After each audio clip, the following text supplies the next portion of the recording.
un turno de preguntas de coloquio.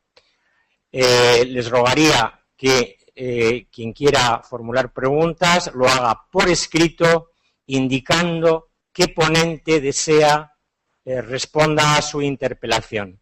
Es opcional identificarse o no en la pregunta. Y si les parece, y sin más preámbulos, comenzamos ya la mesa de debate, y quisiera que la primera intervención fuese la de don Manuel Marchena, en torno a una formulación que es la siguiente: ¿cuáles son las razones técnico-jurídicas por las cuales se encomienda al Ministerio Fiscal la investigación de los delitos bajo la supervisión del juez de garantías, dependiendo además de él la policía judicial, cómo incrementa las garantías del justiciable, cómo aumenta la eficacia de la investigación, un breve análisis del contenido del concepto de encausado por imputado, que lo sustituye, y una preocupación que es evidente: ¿cómo va a quedar claro para la opinión pública, para la sociedad, más allá de la comunidad jurídica, que el fiscal, no siendo un órgano independiente, aunque sí se atiene al principio de legalidad, no va a ser correa de transmisión, en este caso, del Poder Ejecutivo? Don Manuel Marchena. Bueno, muy buenas tardes a todos. Como siempre, mis primeras palabras tienen que ser necesariamente de agradecimiento. Yo le quiero agradecer al Centro de Estudios Jurídicos de la Administración de Justicia su amable invitación a estas jornadas, al Ministerio de Justicia también por organizar este acto y contar con nosotros. Agradezco la presencia de todos vosotros, del Secretario de Estado de Justicia, de las demás autoridades, vocales del Consejo, en definitiva de todos los que os habéis convocado aquí o habéis sido convocado aquí y habéis tenido, en fin, el detalle de comparecer y de mostrarnos vuestra inquietud en relación con los problemas suscitados por este proyecto. Quiero también decir que es una satisfacción compartir mesa con gente a la que tanto y tanto admiro. Y dentro de este capítulo de admiración pongo también al moderador, a José Antonio Zarzalejos, que pese a que él se etiqueta como periodista, que lo es un fino analista jurídico político al que sigo desde hace mucho tiempo, que además cuenta a su favor con la ventaja de tener una formación jurídica estupenda que obtuvo en la Universidad de Deusto, donde yo también estudié, con lo cual es para mí un placer incluso tener esta concordancia respecto del origen de nuestra formación universitaria. Bien, dicho esto, si yo tuviera que responder con un monosílabo acerca de la pregunta inicial, bueno, este cambio de modelo en el que, donde estaba el fiscal investigador, el fiscal instructor, se va a poner o se va a ubicar ahora en el ámbito del proceso un órgano distinto para asumir las tareas de investigación, si este modelo va a resentir o va a perjudicar o va a menoscabar el capítulo de garantías y de derechos que corresponden a todo justiciable, yo indudablemente diría que no solamente no se va a producir ese efecto, sino que además el efecto va a ser especialmente saludable. Yo creo que el modelo es un modelo válido, y es un modelo válido por varias razones. Primero, porque considero que el modelo vigente, que ha funcionado y, en fin, ha funcionado durante mucho tiempo, en el fondo, si lo analizamos, se basa en un precepto que es la clave de todo el sistema. Es el artículo 306 de la Ley de Enjuiciamiento Criminal, que, como sabéis, viene a decir aquello de que los sumarios se formarán por los jueces de instrucción bajo la inspección directa del fiscal de la audiencia. Esto, en el fondo, provoca, a mi juicio, y provoca a juicio de todos los miembros de la comisión, provoca una especie de esquizofrenia funcional, porque no deja de ser una paradoja que ese órgano constitucional, que es el que está llamado a salvaguardar ese espacio de exclusión que reivindica cada ciudadano frente al poder público, ese órgano constitucional que es el juez, que tiene por misión autorizar la invasión en el ámbito de los derechos fundamentales de cada ciudadano, sin embargo, es el que está interesado en el éxito de la investigación. Y no tiene otro límite que el límite que representa el Ministerio Fiscal, que es el que tiene que ejercer una inspección para que esa investigación se acomode a los parámetros constitucionales. Esto, en el fondo, sin llegar a aquello que Calamandrei llamó el absurdo psicológico, sí obliga o sí sitúa a ambas instituciones en una especie de escisión de lo que tendría que ser su verdadero cometido funcional, porque no olvidemos que el fiscal es el primer interesado en que ese acopio de diligencias de investigación, ese acopio en su momento de pruebas, sea fructífero, porque es el que tiene que sostener la acusación. En consecuencia, creo que el sistema que ha funcionado durante tanto tiempo, en el fondo está lastrado por un problema relacionado con la delimitación funcional de unos y de otros, que creo que le da una tensión innecesaria al sistema. Claro, podemos decir, ¿y por qué ahora? ¿Por qué? ¿En qué momento hemos decidido cambiarlo? Pues miren ustedes, esto no es un capricho, esto no es una frivolidad, esto no es ninguna extravagancia. Yo creo que si echamos una mirada al derecho comparado, observamos que todos los países de Europa, todos los países de nuestro entorno, se acomodan a un modelo precisamente de eso, de investigación por el Ministerio Fiscal, con un capítulo reservado a la restricción de derechos fundamentales que está a cargo de un juez de instrucción o un juez de garantías. Pero fijaos que esto se ha producido incluso en el país que inventó la figura del juez de instrucción. Ese país del que, en fin, su principal ideólogo político, etcétera, en otra época, Napoleón llegó a afirmar que el juez instructor, que el juez de guardia de París era el hombre más poderoso en el Estado. Bueno, pues hasta Francia ha iniciado el camino, ha recorrido ya el camino del abandono de este modelo de un juez de instrucción que solo conoce como fórmula de control la que él quiera imponerse a sí mismo. Sabéis que actualmente en Francia investigan los jueces de instrucción los delitos más graves, pero ese juez que está implicado en la investigación no puede adoptar medidas restrictivas de los derechos fundamentales y está sometido a la inspección de otro órgano jurisdiccional. Pero fijaos que la adaptación a este sistema no es ya un problema de moda o de presente o, si me apuráis, de pasado. Yo creo que es un modelo de futuro.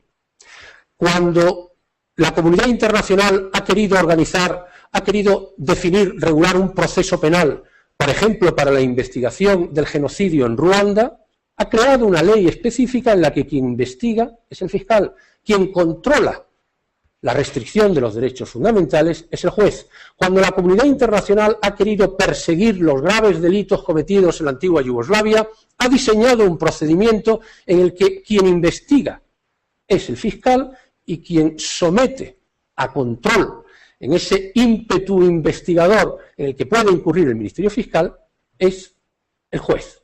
Pero no solamente es esto, sino que el Tribunal Penal Internacional, llamado a enjuiciar ni más ni menos que los crímenes de guerra, los crímenes contra la humanidad, se ha acomodado a este mismo modelo. Podía haberse inspirado en la figura de un juez instructor que investigara estos hechos.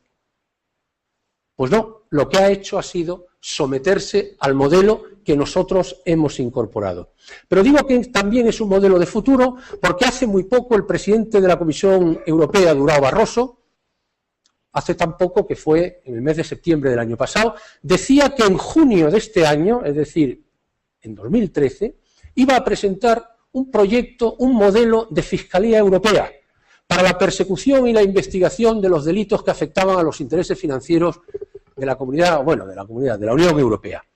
Por supuesto, el modelo al que se acomoda ese esquema de investigación es el de un fiscal europeo que investiga y, en su caso, alguna autoridad de control. En consecuencia, esto no es una moda, esto no es una extravagancia, esto es sencillamente someter, acomodar la investigación de los delitos a lo que constituye, en mi opinión, el modelo más respetuoso con lo que constituye, insisto, una fase de investigación tutelada, o quizá no es el término tutelada, bajo el control de un juez de garantías. Claro, inmediatamente surge la duda, hombre, pero tenemos noticia de que en ocasiones la relación entre el Ministerio Fiscal y los poderes públicos pues quizá pudiera definir o pudiera alimentar espacios de impunidad por una tentación inhibitoria del Ministerio Fiscal. Esto es un debate muy largo y yo, por supuesto, quizá tocado por mi amplia experiencia en la Fiscalía General del Estado, podría iniciar un argumentario encaminado a convenceros de lo contrario. Pero solamente digo una cosa, el proyecto o el borrador que hemos diseñado, yo creo que no puede entenderse sin dos referencias clave, que son fundamentalmente los artículos 128 y 257. En estos dos preceptos lo que se hace es corregir cualquier tentación abstencionista que pueda tener el Ministerio Fiscal a la hora de investigar un hecho. ¿Por qué? Porque cualquier decisión, cualquier decreto del Ministerio Fiscal en el que se rechace una propuesta probatoria de las partes de cualquier ciudadano constituido como parte, como víctima o como acusación popular, es inmediatamente recurrido o puede ser inmediatamente recurrido ante el Tribunal de Garantías. Pensad que este elemento, que por lo que he podido hablar y he podido, en fin, comentar con algunos compañeros de la Fiscalía, consideran que desnaturaliza el sistema porque tutela demasiado al fiscal con la marca permanente de un juez que puede revocar sus decisiones cuando no toma la determinación de investigar. Este modelo, insisto, criticado por la mayor parte de los fiscales con los que he tenido ocasión de comentar, sin embargo, es aplaudido por otro sector de la dogmática, otro sector de la doctrina que considera que esta es la garantía del sistema, que el sistema permite neutralizar cualquier tentación inhibitoria que pudiera tener el Ministerio Fiscal. Y fijaos que he hablado del 128, el artículo 257, ni más ni menos, permite al ciudadano que ha interpuesto una querella y que no ha obtenido respuesta en 5 días, permite denunciar la inactividad ante del Ministerio Público, ante el juez de garantías, precisamente porque han transcurrido 5 días y todavía el fiscal no se ha pronunciado sobre si acepta o no acepta la incoación del procedimiento penal y, en definitiva, la tramitación de un procedimiento. El tiempo es absolutamente implacable y yo voy a limitarme simplemente a decirles que estos son los puntos que, en mi opinión, son definitivos para entender el sistema. En cuanto a la policía judicial, que también me pregunta el moderador, hombre, ya sabéis que el artículo 80 lo que prevé es una fórmula en la que se establece una adscripción orgánica de la policía judicial a los fiscales para las tareas de investigación, extendiendo incluso el ámbito de los destinatarios de circulares e instrucciones del fiscal general del Estado, que pueden tener por objeto, que pueden tener por destinatarios a los miembros de la policía judicial. Esto, en mi opinión, es un elemento que cerraría de forma armónica el sistema. Pero fíjense, nosotros formamos parte de una comisión de expertos, pero no una comisión de ingenuos. Estamos absolutamente convencidos de que este va a ser uno de los caballos de batalla en los que, a través de una tramitación parlamentaria, habrá que determinar cuál es el alcance de esa dependencia que en el plano funcional pues no plantea muchos problemas, pero que en el plano o en el ámbito de la dependencia orgánica sí suscita no pocas dificultades. En consecuencia, si me preguntaran, ¿eres partidario? Sí, ahí está en el modelo de la adscripción orgánica. ¿Crees que va a tener vigencia? Pues por lo menos diría, soy consciente de las dificultades para que esto lo tenga. Enlazo con una idea fundamental y que creo también que es básica para entender este texto. Este texto es el resultado de los trabajos, perdonen la petulancia, de una comisión de expertos. Si por experto entendemos aquellos que hemos estado mucho tiempo en el ámbito del proceso penal. Este borrador no ha sido elaborado al dictado ni del ministro de Justicia ni del secretario de Estado, pese a que tuvo un papel clave y decisivo, y lo digo ahora, en el seguimiento, en fin, de todos los avances de la ley, del borrador, pero no es el resultado de un trabajo dirigido, de tal manera que los que formamos parte de la comisión somos conscientes, perfectamente conscientes, de que la tarea de la tramitación parlamentaria va a generar cambios profundos cuando estas propuestas técnicas tengan que traducirse en una aceptación o no política de sus consecuencias. Termino. Me pregunta también el moderador por el vocablo encausado. Hombre, yo creo que es algo más que un debate nominal. Lo que hemos pretendido fundamentalmente es quitar la carga peyorativa que normalmente se asocia al vocablo imputado. Pero yo estoy absolutamente convencido de que esto es un esfuerzo estéril, es un esfuerzo inútil. Ya le llamemos involucrado, investigado, imputado, como me dijo a mí una vez un abogado argentino, caratulado, ya le llamemos de la forma que queramos, en el fondo, siempre en el debate social dirán, ojo con este que está empapelado. En cualquier caso, lo que hemos hecho ha sido buscar esa propuesta que, con el término encausado, solo permita definir o identificar aquel que está siendo objeto o destinatario de una causa penal. Muchas gracias y me someto al compromiso de brevedad que antes he asumido. Muchas gracias. Muchísimas gracias. Señor Marchena, no hace falta que diga que don Manuel Marchena ha sido el presidente de la comisión de expertos y que en la mesa está también don Antonio del Moral, que ha formado parte de la misma comisión y que también en el público me parece que hay otros miembros de dicha comisión. Tampoco parece necesario, pero lo digo, que de los 5 miembros de la mesa, 4 proceden del Ministerio Fiscal. Uno de ellos, el señor Martín Granizo, es fiscal superior de Castilla, pero don Antonio del Moral, el señor Marchena proceden de la carrera fiscal y don Ignacio Gordillo está en excedencia también de la carrera fiscal. No es por esa razón, sino por la materia por la que ahora le formulo a don Manuel Marlasca una cuestión conexa, Fernando Marlasca, una materia conexa con la anterior. Es decir, su juicio y su valoración del papel que este texto atribuye al juez de garantías. Es decir, el seguimiento de la investigación del fiscal y luego la adopción de medidas cautelares.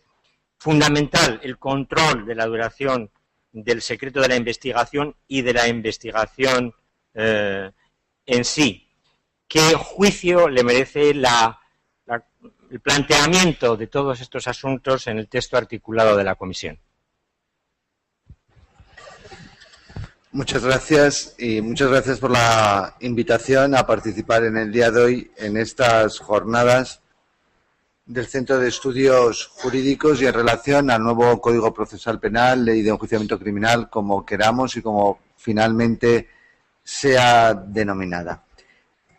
Dejadme 2 minutos porque este sitio es un sitio muy especial. He venido en pocas ocasiones desde que aprobé la oposición, pero esto era la Escuela Judicial y estar aquí traen recuerdos muy especiales.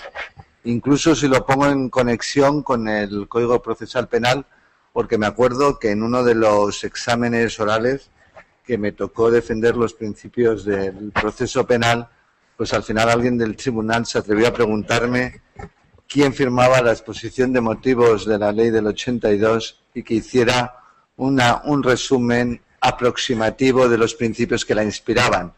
Claro, alguien que de repente tiene el temario, el 17, el 18, el 19 en la cabeza y de repente le rompen.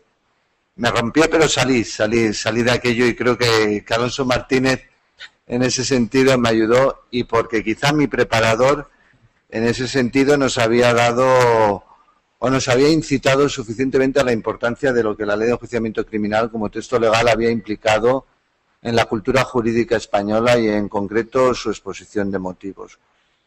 Y yo creo que es cierto y es verdadero en ese sentido. Por eso, para mí, es un momento muy especial estar hoy aquí hablando, estando en minoría como estoy y como ha recordado el moderador, quizá esa minoría que no es conclusión anunciada de lo que reforma el Código Procesal Penal, ni mucho menos en el sentido de la modificación en la fase de investigación de las competencias.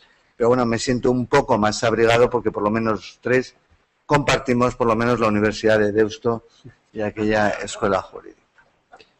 Dentro de esas circunstancias concurrentes, también conviene a la hora de valorar el juez de garantías y la posición que va a tener en el desarrollo del nuevo proceso penal, no solo en la fase de investigación, sino incluso en la muchas veces denominada fase intermedia y que tanta importancia real tiene, aunque ha sido la más olvidada, la menos estudiada, incluso la menos trabajada en el día a día, esa de estudiar, razonar y derivar si hay un juicio razonable de la acusación y es preciso o no es preciso abrir el juicio oral y sentar a una persona en el banquillo en base a los hechos que le son imputados. Ahí también, y como trataré de explicitar, pues va a tener su relevancia.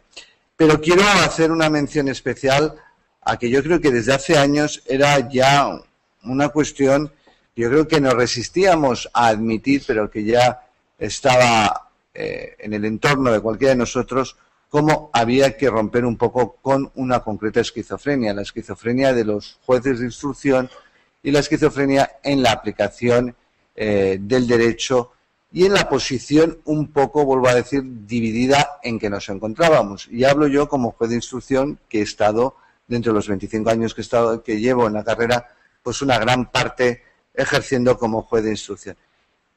Y digo lo anterior porque nos veíamos abocados a que nosotros éramos los garantes y somos los garantes sustanciales de los derechos fundamentales, como ha dicho anteriormente en la presentación el ministro. Tanto un código penal como un código procesal penal refiere e implica mucho cuál es el sentir respecto a los derechos fundamentales de un Estado, y en ese sentido me parece esencial. Y nosotros, los jueces de instrucción, a la vez vuelvo a decir que éramos los garantes de los derechos fundamentales, los garantes de que las limitaciones de los derechos fundamentales tuvieran necesariamente que obedecer a criterios de proporcionalidad, necesidad e idoneidad, etcétera. Éramos los encargados de la investigación, es decir, esa cuestión de que también parece que de una forma inconsciente, pero donde el psicoanálisis quizá tendría su partida o su estudio, estábamos abocados a interesar un éxito de la investigación, con lo cual necesariamente podía conculcar nuestro ánimo jurídico, nuestro estudio jurídico y nuestro juicio en ese sentido, independientemente, vuelvo a decir, de la profesionalidad de todos nosotros en ese sentido de derivar. Y yo creo que éramos tan conscientes como en el 95, cuando la Ley Orgánica del Tribunal del Jurado es la primera vez que ya hay una modificación que se dice el juez de instrucción ya no puede adoptar una medida cautelar como la prisión provisional de oficio, sino que tendrá que ser instada por el Ministerio Fiscal o parte. Ya estamos hablando de hace ya más de 15 años de ese sentido, pero la cuestión ha continuado. Incluso ocurría eso, pero seamos sinceros todos, el juez de instrucción casi llamaba o podía llamar al fiscal a que le solicitara la prisión en un momento dado para acordarla. Terminaba en un formalismo, y los formalismos hay que terminarlos, vuelvo a decir, en una sociedad como la de nosotras y en unos principios. Y eso se termina con la nueva filosofía y la nueva configuración. Tenemos, por una parte, al juez de garantías, al tribunal de garantías, y tenemos a quien debe de llevar la investigación, es decir, al fiscal. Algo, yo creo, asumido en la cultura jurídica occidental por cualquiera de nosotros. Y dotar al juez de garantías de aquellos elementos legales para poder controlar los principios que fundamentan todo Estado de Derecho, la realización del principio de justicia, los valores de libertad, seguridad, libertad y solidaridad fundamentalmente. La valoración y que se realice la justicia desde el primer momento, no solo en sentencia, tras la celebración del juicio oral, sino que el valor de justicia también sea realizado durante la investigación, independientemente de que derive o determine o la dirija el Ministerio Fiscal como un órgano del Estado y que conforme al 124 de la Constitución con sus principios de autonomía y sujeción fundamentalmente a la legalidad. Pero ante cualquier duda, vuelvo a decir, está ahí el juez de garantías. ¿Cuáles son las funciones sustanciales? Pues va a tener en primer momento, vuelvo a decir, ante la limitación del tiempo, estoy bastante conforme en líneas generales con el borrador que se ha establecido, sin perjuicio de pequeñas modificaciones que se puedan ir estableciendo si se entienden oportunas y pertinentes en el desarrollo previo y posteriormente parlamentario. Pero el juez de garantías va a tener desde el primer momento conocimiento, como se ha dicho también anteriormente, de la incoación de una causa, de unas diligencias por el Ministerio Fiscal, quien inmediatamente tendrá que poner en conocimiento del Tribunal de Garantías. Y el Tribunal de Garantías verá e incoará, quiero decir, él mismo registrará esa causa y las partes se registrarán también ante ese Tribunal de Garantías, ante los recursos que puedan suceder. Pero es que ese Tribunal de Garantías va a intervenir necesariamente en la adopción de cualquier medio de investigación que conlleve y determine limitación de derechos fundamentales. Entiéndase, intervenciones telefónicas, intervención de comunicaciones telemáticas, intervenciones corporales, aquellas de mayor entidad o mayor gravamen. No en todas ellas, hay un estudio en la ley sobre las que se entienden, pero también en entradas y registros. En todo ello interviene. Va a intervenir en el control de los tiempos, que esto es muy importante, en el control de los tiempos de la instrucción, de la investigación por parte del fiscal, tasados legalmente los plazos y si es necesario prorrogar, no lo podrá prorrogar el Ministerio Fiscal encargado de la investigación, sino que deberá el Ministerio Fiscal justificar ante el juez de garantías, concurriendo los requisitos que legalmente se establecen, que otra de las cosas que a mí me gusta de esta ley, es una ley que nosotros decíamos que yo, la ley de enjuiciamiento criminal, casi me había olvidado el día del examen. Quiero decir, el día del examen fue muy importante en mi vida y luego me había olvidado, pero no me había olvidado en plan negativo. Quiero decir, porque todos los que hemos trabajado con el procesal penal sabemos que desde finales de los 80 era el Tribunal Constitucional y también la Sala Segunda quien nos iba dando las pautas necesarias de acomodación, sobre todo en toda materia de limitación de derechos fundamentales, a la Constitución del 78. Pero quiero decir, en ese sentido, que va a controlar todo lo que sea la limitación, por ejemplo, de los tiempos, si tiene que prorrogar, se tendrá que justificar. Imaginémonos antes, al día de hoy, el juez de instrucción nos justificábamos ante nosotros mismos. Y eso, queramos o no, siendo sinceros, limita un poco la calidad en la administración de justicia. Cuando te tienes que justificar ante otro, tal y como decía también Manuel Marchena en Francia, un juez ante otro en los delitos graves que lo pueden adoptar, hay una mayor calidad y una mayor entidad en el trabajo y, asimismo, vuelvo a decir, en lo esencial, en la protección de los derechos fundamentales. Eso, a mi forma de ver, es esencial.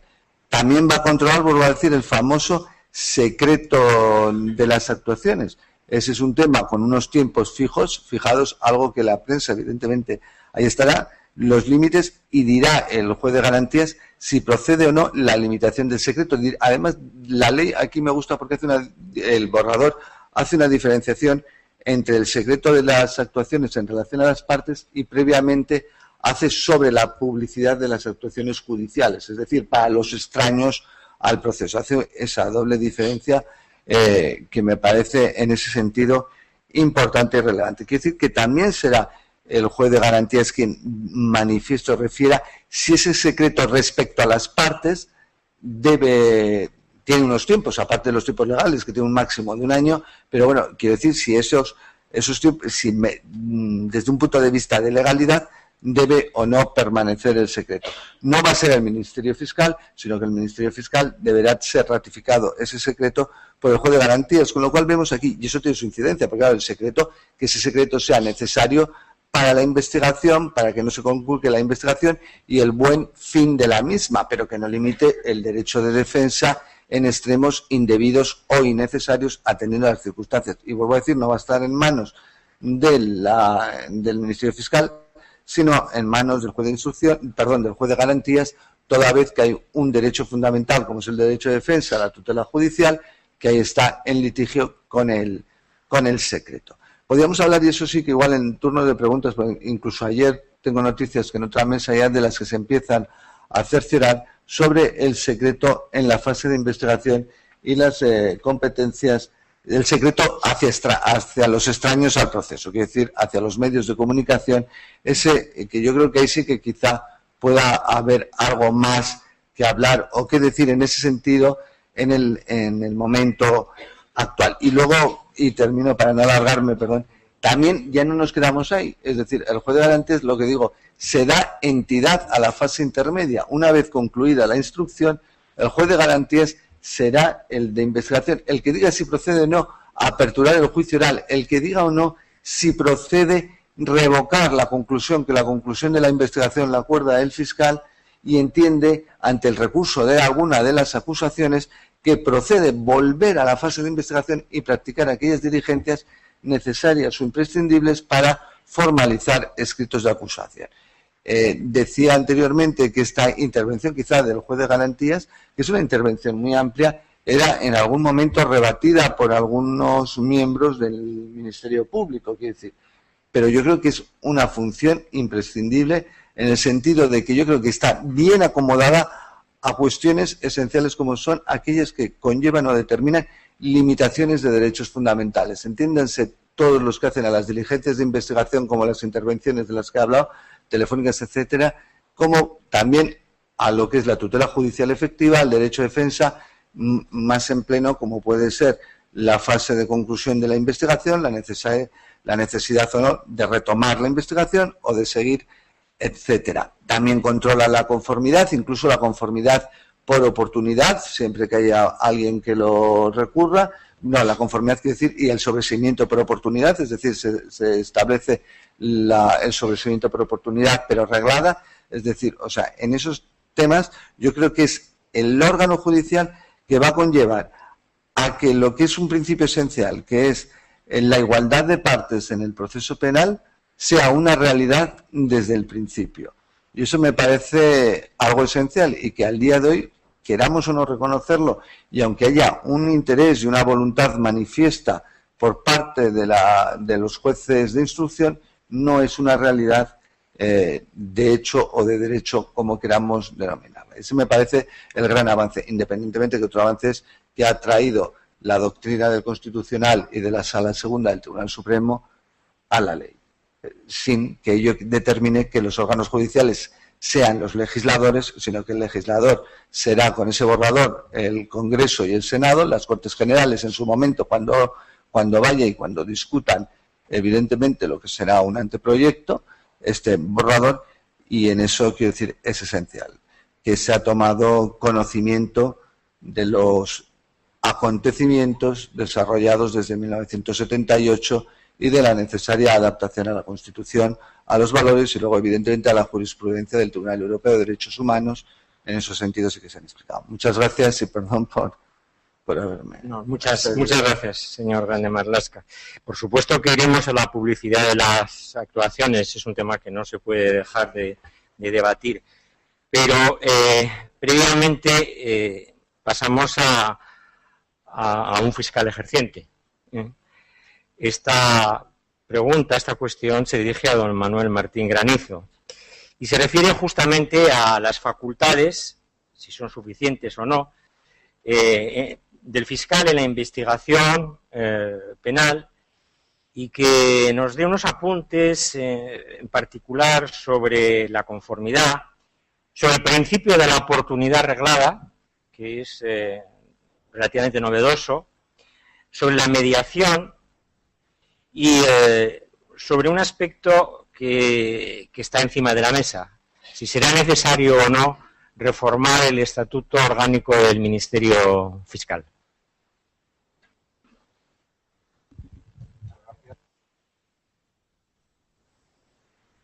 Sino agradeciendo a la iniciativa del Ministerio y del Centro de Estudios Jurídicos por propiciar este debate, que me parece imprescindible, y además agradecer la encomienda que me hizo al Fiscal General del Estado para intervenir ante ustedes, solo justificada por la coincidencia geográfica de ejercer mis funciones en la tierra de Alonso Martínez, al que tanto se ha citado a lo largo de la tarde y se seguirá citando. Voy a hacer alguna pincelada antes de adentrarme en lo que me encomienda el moderador, porque mi primera valoración es, por supuesto, felicitar a los componentes de la comisión bien llamada de expertos. El trabajo ha sido excelente, el modelo que se recoge en el borrador es muy positivo y muy sencillo.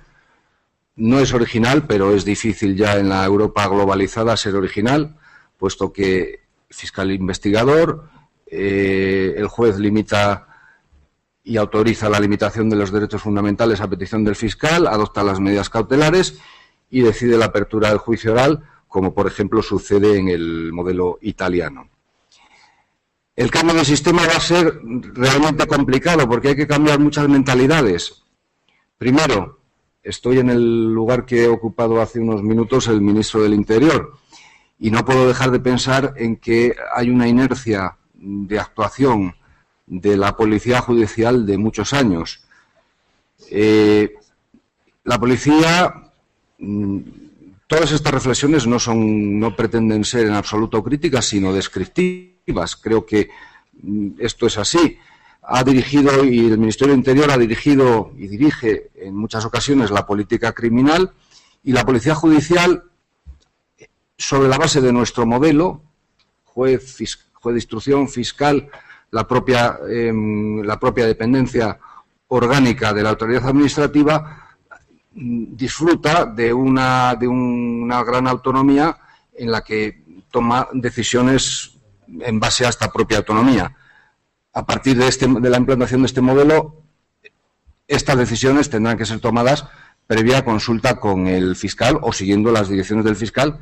No en vano se dice en el borrador que la policía judicial dependerá no solo funcionalmente, sino orgánicamente del Ministerio Fiscal. También habrá que cambiar la mentalidad del fiscal. Todavía quedan algunos reductos del viejo fiscal de mesa camilla, que no es una expresión peyorativa, sino el fiscal que está en su mesa, recibe los papeles, a veces hace unos dictámenes brillantísimos, ahora tendrá que ponerse a dirigir el procedimiento.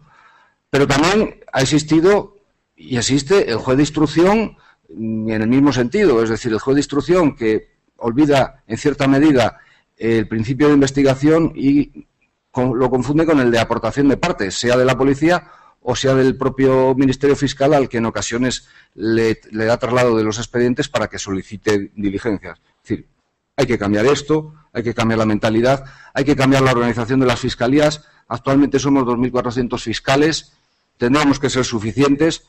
Lo que sucede es que tendría que modificarse el sistema hipertrófico de asignación de funciones al Ministerio Fiscal, y estoy pensando en los juicios de faltas y la presencia del fiscal en otros órdenes jurisdiccionales, sin perjuicio de deber respetar escrupulosamente nuestras funciones constitucionales de defensa del interés público y procurar la satisfacción del interés social. No será fácil. Y también habrá que cambiar el sistema actual de proceso penal. No podemos seguir pensando en un proceso penal como en el que vemos, y si leemos cualquier diario, en el que la fase de instrucción no es fase de instrucción, es un juicio prolongadísimo en el tiempo. En ocasiones se ha utilizado, en este caso sí de forma peyorativa, la expresión de Diógenes judicial para describir la acumulación de papeles y expedientes, miles y miles de folios, que resulta, es decir, el día y la vida de una persona no tiene suficientes horas como para leer y estudiar determinados expedientes judiciales, determinados procedimientos, resulta imposible. Recuerdo que el viejo artículo 7893 de la primera regulación del abreviado decía que solamente se practicarían diligencias cuando del atestado policial no surgieran datos suficientes para formular acusación. Es decir, entre una cosa y otra hay un camino intermedio, pero yo me temo que el borrador no parte de esta idea porque le da excesivas atribuciones, le encomienda excesivos deberes al Ministerio Fiscal. No se prevé casi en ninguna de las diligencias la posibilidad de que una diligencia realizada por la propia policía y plasmada en el atestado no tenga que ser reproducida después en la sede de la investigación del propio fiscal. Otro de los problemas que nos hemos puesto de manifiesto en la reflexión colectiva en muchas de las fiscalías es que el sistema que se prevé en el borrador no resulta satisfactorio. No sé si es muy adecuado hacer la comparación con el borrador o el proyecto que duró escasos meses porque decayó con la anterior legislatura, en el que solo se iban a tramitar los procedimientos que tuvieran autor conocido en sentido amplio. Es decir, me pregunto qué sentido puede tener gestionar millones de procedimientos, abrir millones de expedientes de decretos, comunicar la incoación del procedimiento al juez de garantías para cerrarlo a continuación. Posiblemente sería uno de los aspectos que habría que volver a pensar, porque es un trabajo realmente poco útil y que nos va a llevar puede llevar al colapso, como ahora sucede, porque el trabajo es burocrático y sin demasiado sentido. También, ayer lo reflexionaba con los mandos policiales de mi circunscripción, es decir, es necesario poner a la Policía Judicial bajo la dependencia del fiscal, es necesario que el juez de garantías autorice la limitación, pero se ha plasmado en el borrador, incluso actuales facultades y funciones policiales deben ser conocidas y autorizadas por el propio fiscal. En este caso, lo que abunda no daña. El plazo para investigar, desde luego que es imprescindible, pero me parece peligroso cuando en el procedimiento, y luego voy a hacer alguna alusión, no solo interviene el fiscal, sino acusaciones y defensas. Es decir, ¿qué va a suceder? Porque yo estuve leyendo y volviendo a leer cuáles serán las consecuencias del incumplimiento del plazo, la caducidad de la acción penal, la necesidad de terminar sin obtener las pruebas suficientes para ejercerla con ciertas garantías de éxito. Recuerdo la polémica hace algún tiempo, ya felizmente superada por las resoluciones de la Sala Segunda, para los casos en los que el fiscal no calificaba en el estricto plazo legal. En aquel ya la Sala Segunda vino a decir que ello no producía la caducidad del jus puniendi. Habría que volver a pensar cuáles pueden ser las consecuencias del incumplimiento, porque hay procedimientos que, sin afectar a las materias en las que se prevé un plazo de investigación más prolongado, también desgraciadamente se prolongarán excesivamente en el tiempo, y en muchos casos la prolongación en el tiempo no va a depender del celo y de la prisa que tenga el fiscal, sino de la actividad procesal, a veces no del todo leal, de las partes intervinientes. Las partes, dos pinceladas. La ley, con buen criterio desde mi punto de vista, limita lo que es un mandato constitucional, lo fija en sus términos de la acusación popular y como también de los supuestos de los que va a conocer el jurado. Es una opción del legislador ordinario limitar. Mi reflexión es que aquello que estudiábamos al inicio del derecho procesal sobre la evolución de la acción penal, como, en primer lugar, como venganza de la propia víctima, solo en un momento posterior esta función es asumida por el poder público, es decir, la existencia de la acusación particular. No quiero decir ninguna herejía, pero en los países de nuestro entorno no existe acción particular. La acción penal exclusivamente la ejerce el fiscal y podría también pensarse que la víctima, efectivamente, su papel es preponderante. En países donde no lo tenía, como en Francia, en 2004 se le dio un protagonismo especial en la ley. Pueden intervenir de la misma manera, pero solamente ejercen la acción penal. Es una reflexión que yo también me planteo a la hora de estudiar la nueva ley. Y finalmente, el fiscal tiene una serie de atribuciones, de facultades, pero si no las ejerce o no las ejerce a satisfacción de la acusación particular, popular en los casos limitados en que se mantiene, o el propio encausado, se puede solicitar al juez de garantías que imponga al fiscal la obligación de practicar las diligencias que en su momento estimó que no eran procedentes.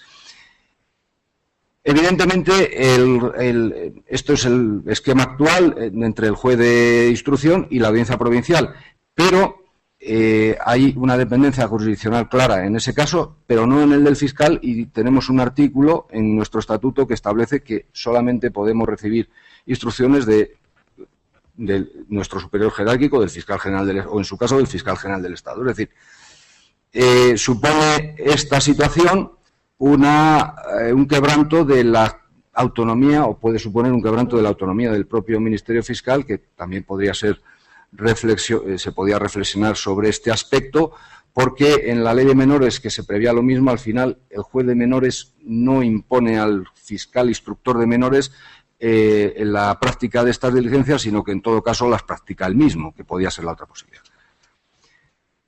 La conformidad, y paso a los sistemas de finalización del procedimiento. Conformidad, oportunidad, mediación.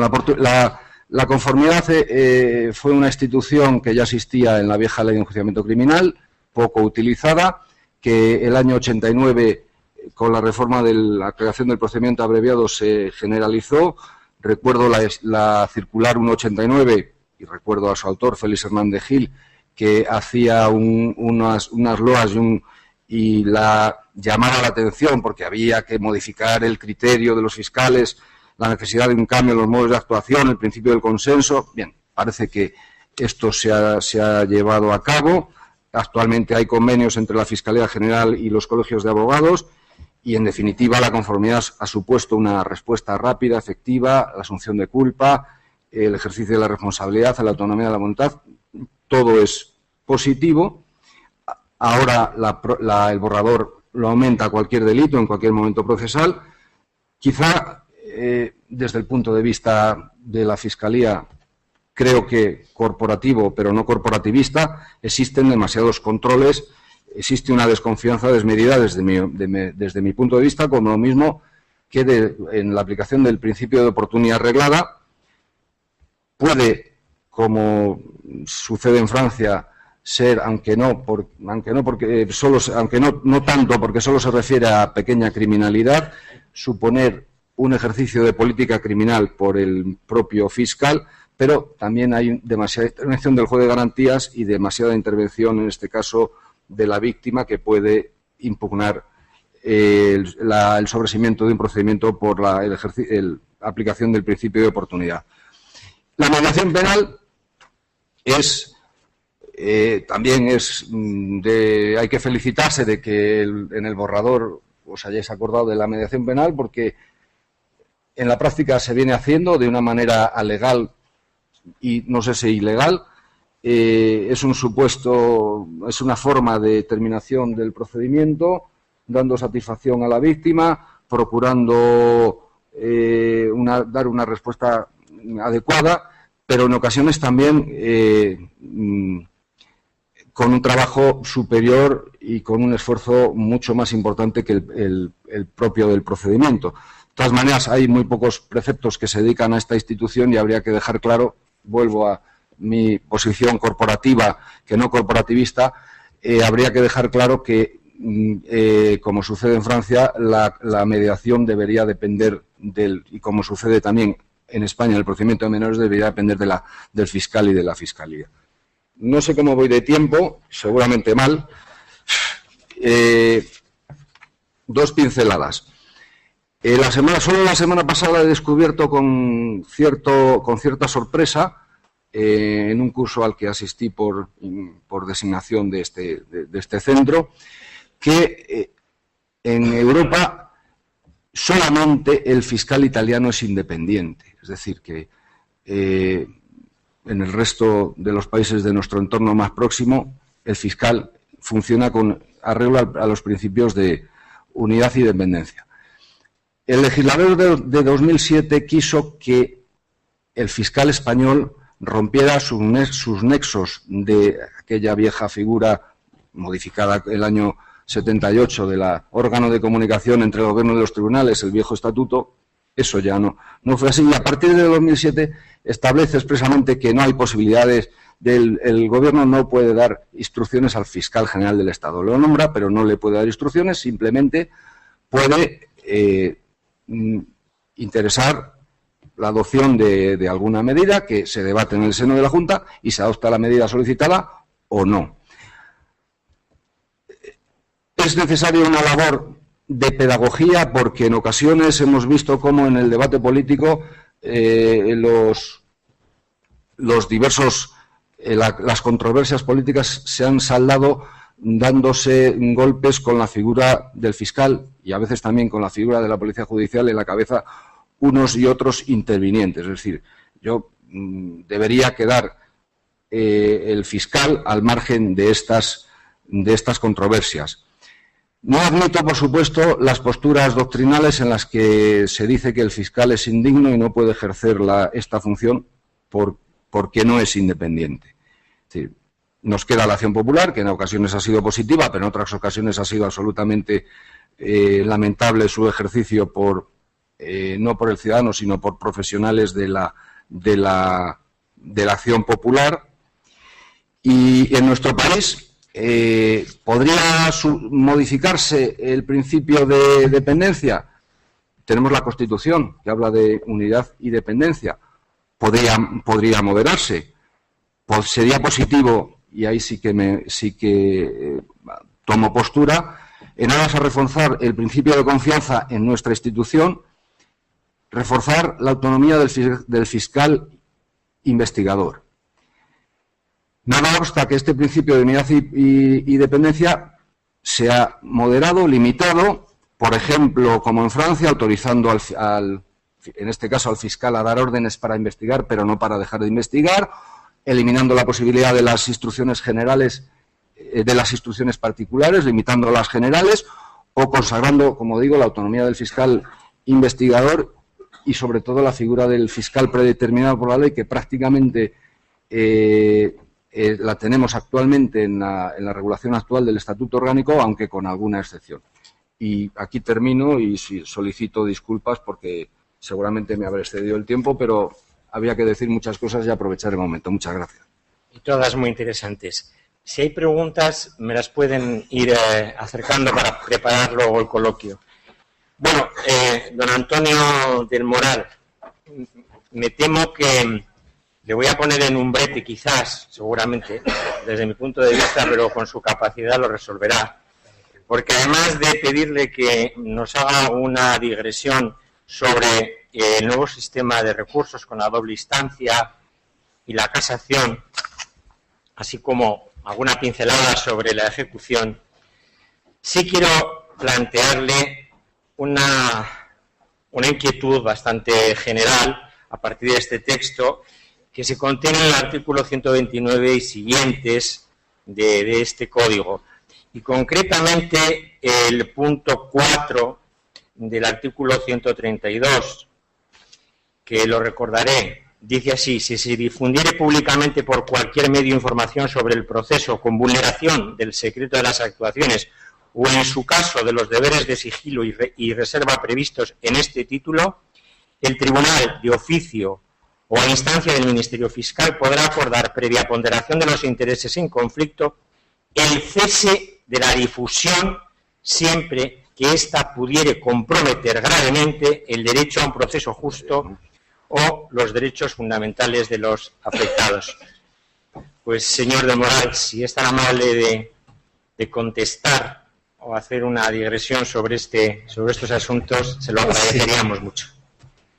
Sí, no son... Sí, yo no he estudiado en Deusto, lo siento mucho, y soy de Murcia. No sé si Alonso Martínez estuvo alguna vez en Murcia o no. Posiblemente jamás estudiese en Murcia, pero al menos he sido miembro de la comisión y estoy muy orgulloso de ello. Lo agradezco, doy por reproducido los agradecimientos que ha hecho mi compañero Manuel Marchena. Ha sido un privilegio trabajar con estas personas. Agradezco también ahora que me den, en esta ocasión, que me brinden lo que podría calificarse como el derecho a la última palabra antes de la ejecución. Entonces, me preguntaréis muchos, entonces, culpable ¿Te declaras culpable? Sí, soy culpable, pero no tanto, solamente en calidad de cómplice, porque el código, me parece que el borrador tiene la gran ventaja de que muchas de las cosas que yo he intentado meter, sabiamente, con gran sensatez, han ido aparcándolas a los demás. Me he sentido con un poquito de celos en la presentación, cuando han dicho que soy magistrado a la segunda, de lo que me siento tremendamente orgulloso. Pero me sentí con celos cuando he oído que a Ignacio Bordilla lo presentaban como abogado, director de departamento y exfiscal. Está a punto de decir, yo también soy exfiscal. Luego se ha corregido, máxime cuando eso lo hacía quien es hijo de fiscal, de quien fue un grandísimo fiscal, compañero con el que coincidí un brevísimo tiempo en Madrid.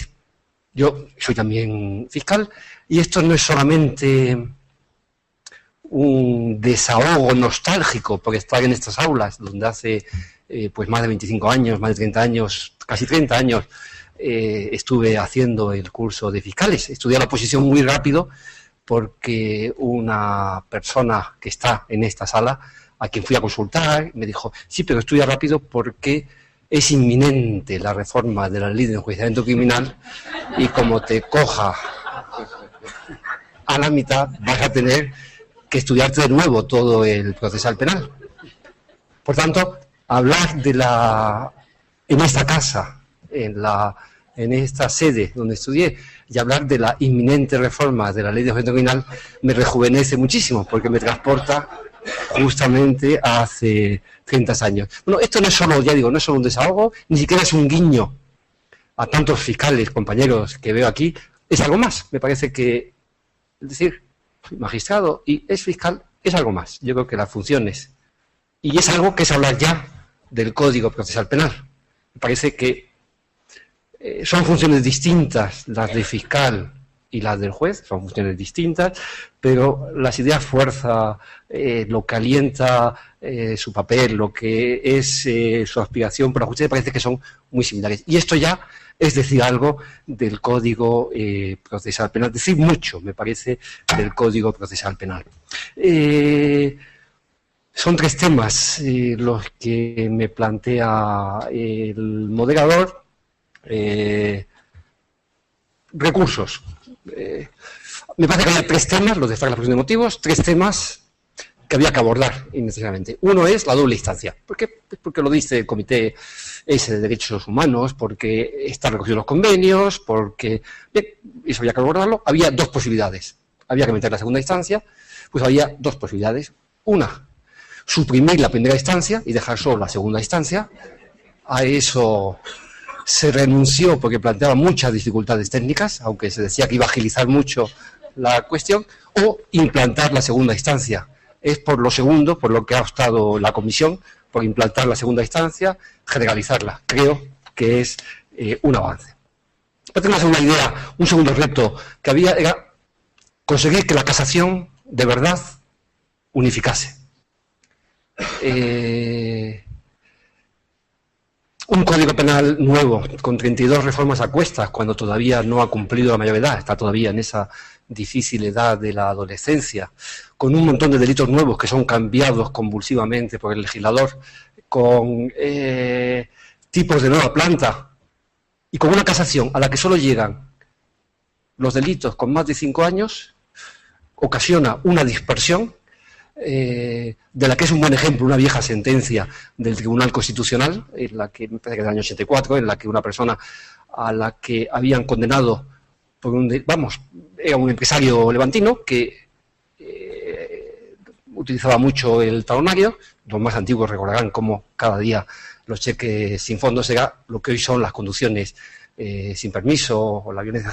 Cada mañana de 10 juicios había 4 de cheques sin fondos. Todos nos sabíamos que el cheque posatado no era delito, porque esa teoría que había inventado el Tribunal Supremo, todos, menos la Audiencia Provincial de Castellón, que lo sabía perfectamente, pero que ella decía, en mi código dice que existe un cheque sin fondos, y esto que se ha inventado el Supremo, con lo cual en Castellón condenaban.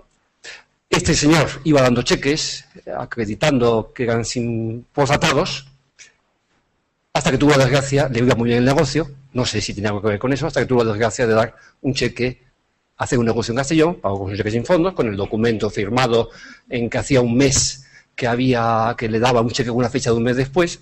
Cuando llegó al juicio, el fiscal no acusaba, y acusado en particular, el juez absolvió y la audiencia condenó, se quedó perplejo. Y fue al Tribunal Constitucional diciendo, el abogado le explicó que no había casación, y fue al Tribunal Constitucional diciendo, mire, principio de igualdad. En Murcia suelven por esto, en Barcelona suelven, el Tribunal Supremo ha suelto, y a mí, en Castellón, me han condenado. Mire, yo incluso me han absuelto en Sevilla, me han absuelto en Albacete, me han absuelto. Y el Tribunal Constitucional le dijo algo que está pendiente todavía, dijo, mire, ese es el tributo que hay que pagar a la independencia de los jueces y tribunales, que cualquier interpretación razonable de la ley es admisible y el juez tiene que ser libre al aplicar la ley. Es un problema del legislador crear un sistema de recursos que permita minimizar estas desigualdades en la aplicación de la ley penal. El legislador, lejos de hacer caso a esa advertencia, ha ido profundizando en ello. Y todos somos hoy conscientes de que, el otro día me contaban, que en una provincia muy cercana aquí, me contaba el fiscal jefe, que también lo veo por la sala, que es una provincia muy cercana, la audiencia provincial ha reinterpretado el delito de conducción sin licencia, sin permiso, entendiendo que exige una peligro concreto o una incapacidad concreta. Pues ahí en esa provincia, no lo diré para evitar que pasen ustedes inmediatamente y se vayan a conducir a esa provincia, pero allí eso es un delito distinto del que lo es en Barcelona o en Tarragona. Y todos sois prácticos, conocéis cómo en materia de violencia contra la mujer algunas audiencias piden un elemento de dominación, Barcelona, Murcia, otras no, en algunas mismas audiencias, en algunas secciones. Lo de los top manta era un espectáculo, o sea, 18 o 20 posturas distintas en todas las audiencias, y con eso creo que responsabilidad, la prescripción de la pena, otro tema en donde el Constitucional dice una sentencia, un poquito la Fiscalía General del Estado estableció una consulta, pero aún así hay juzgados que tienen unos criterios muy laxos en la prescripción de la pena que no son corregibles. La idea era, todo derecho penal sustantivo tiene que llegar al Tribunal Supremo. ¿Eso no va a colapsar el Tribunal Supremo? Yo honestamente pienso que no, que lo que es derecho penal puro, lo que es interpretación de la ley penal, los recursos de casación que llegan por eso son poquitos. Y además, la materia se agota. En cuanto se ha dicho 5 veces que el robo, que la fuerza de las cosas es escalar, y que escalar significa tal, se ha agotado el tema. Y por tanto me parece que eso, que la prescripción de la pena, que los requisitos materiales de la condena condicional, que lo que es interpretada y sustantiva llegue al Supremo, no lejos de colapsar, va a permitir que la ley penal sea la misma en todo el Estado. Tercera cuestión, problema de las sentencias absolutorias, que viene desde la sentencia del 18 de septiembre, si no me recuerdo mal, del año 2002 del Tribunal Constitucional. Las sentencias absolutorias no son revisables por cuestiones de prueba. El Tribunal Constitucional ha matizado, ha vuelto a matizar, ha modulado, cada sentencia tiene un matiz distinto. El Tribunal Constitucional se puede decir, es que lo matizáis todo, y contestaría, hombre, todo, tampoco. También matizan el que maticen todo. Eso es tan descabellado, tan eso, que aquí creo que la solución posibilista, se puede discutir mucho, pero había 3 posibilidades. Una, implantar un segundo juicio, como en Alemania, repetir completamente el juicio. Creo que eso, si en Alemania puede haber funcionado, y hay muchos autores que piensan que no ha funcionado, y mucha doctrina, porque al final lo que han hecho es suprimir la primera instancia, que era una de las primeras opciones. Al final lo que tienen es solo segunda instancia, y yo creo que en un país mediterráneo eso no funciona. Decía un autor alemán, es como pretender hacer un mejor guiso en el segundo juicio con unos peores ingredientes, con unos testigos que ha pasado más tiempo, que están más resabiados, que ya han ido una vez a declarar. Ese nuevo sistema es el que estaba el anteproyecto del año 2011, que es decir, bueno, contra las sentencias absolutorias, por cuestiones de prueba, no se puede recurrir. Ya está, solo hay un disparo. Yo eso me parece que tiene un peligro, y es que el juez unipersonal, o la audiencia, o el juez, esa sensación de que hay cuestiones que no son fiscalizadas, subliminalmente, no digo qué tal, provoca una tendencia a decir, uy, qué complicado este delito, tal, que no sé cuánto. Ya digo, no digo que sea una cosa consciente, pero finalmente, mira, Si digo que no me he creído, o sea, tiende a no creerse, es decir, mira, esto en 2 páginas lo soluciono, y ya digo, no estoy pensando en maniobras y tal, digo que es bueno que exista esa sensación. Eso es bueno para todos, también para el Tribunal Supremo, saber que está el Tribunal Constitucional, y es bueno que exista, y por tanto el sistema es un sistema intermedio en que dices, bien, las sentencias absolutorias no se recurren por cuestiones de prueba personal, ahí pesa que el Tribunal Constitucional lo dice, y pesa que el Tribunal Europeo de Derechos Humanos ha condenado a España varias veces, dice, ¿para qué vamos a empeñarnos en ir contra el Tribunal Europeo? Pero se establece un recurso de apelación contra esas sentencias absolutorias, siempre que haya, aunque por supuesto por cuestiones jurídicas, y por cuestiones de prueba personal, solo cuando la motivación no sea exhaustiva, cuando no sea racional, un recurso que va a conducir exclusivamente a la nulidad. Es decir, mire, es que aquí ha habido 5 testigos de cargo y usted no dice nada de esos testigos, dice sencillamente que esto no es racional, o que no sé lo que, o evita hablar de ellos en la sentencia. Mire, eso no es una motivación exhaustiva, devuelvo. Ahí siempre el tribunal va a tener la posibilidad, según el caso concreto, de devolver al mismo juez o al mismo tribunal para que rehaga la sentencia subsanando esos defectos, o pensar que está comprometida su imparcialidad y devolverla a un tribunal distinto.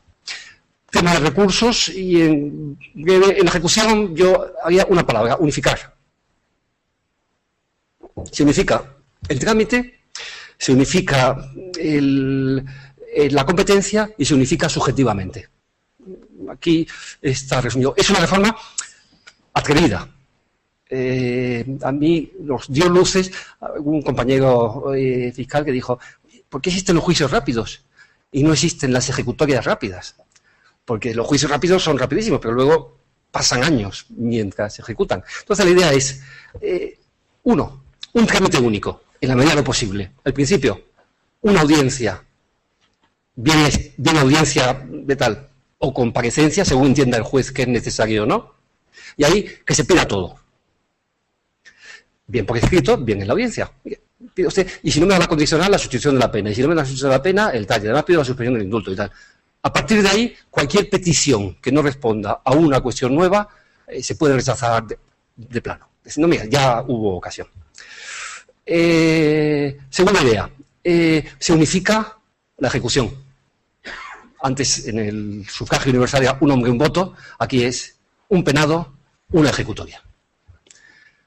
Si una persona tiene 10 condenas, solo un órgano está ejecutando esas 10 condenas. No tiene sentido que haya 10 órganos judiciales investigando la solvencia y que en 10 lugares distintos estén, o que el tema de permisos o que el tema de unificaciones, un penado, cada penado, un órgano competente, una sola ejecutoria. Tiene sus problemas que están de matiz, que están más o menos pensados y solucionados en el texto.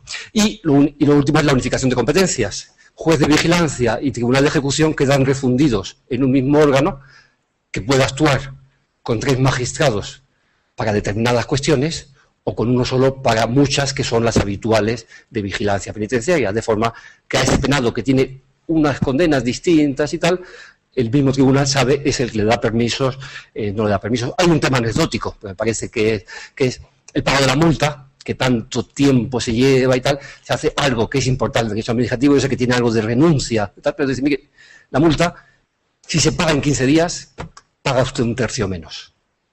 Eso, dice, bueno, bien, pero es que son tantas las energías que malgastamos intentando cobrar las multas, me parece que es una idea original, quizás un poco rompedora desde el punto de vista dogmático, pero creo que es muy útil desde el punto de vista práctico. Vamos al último tema, que quizás sea el más polémico, de posta lo he dejado para el final, la publicidad. Hay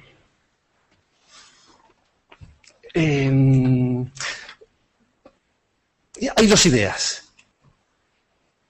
que a ver si consigo transmitir bien. Una, no tiene sentido.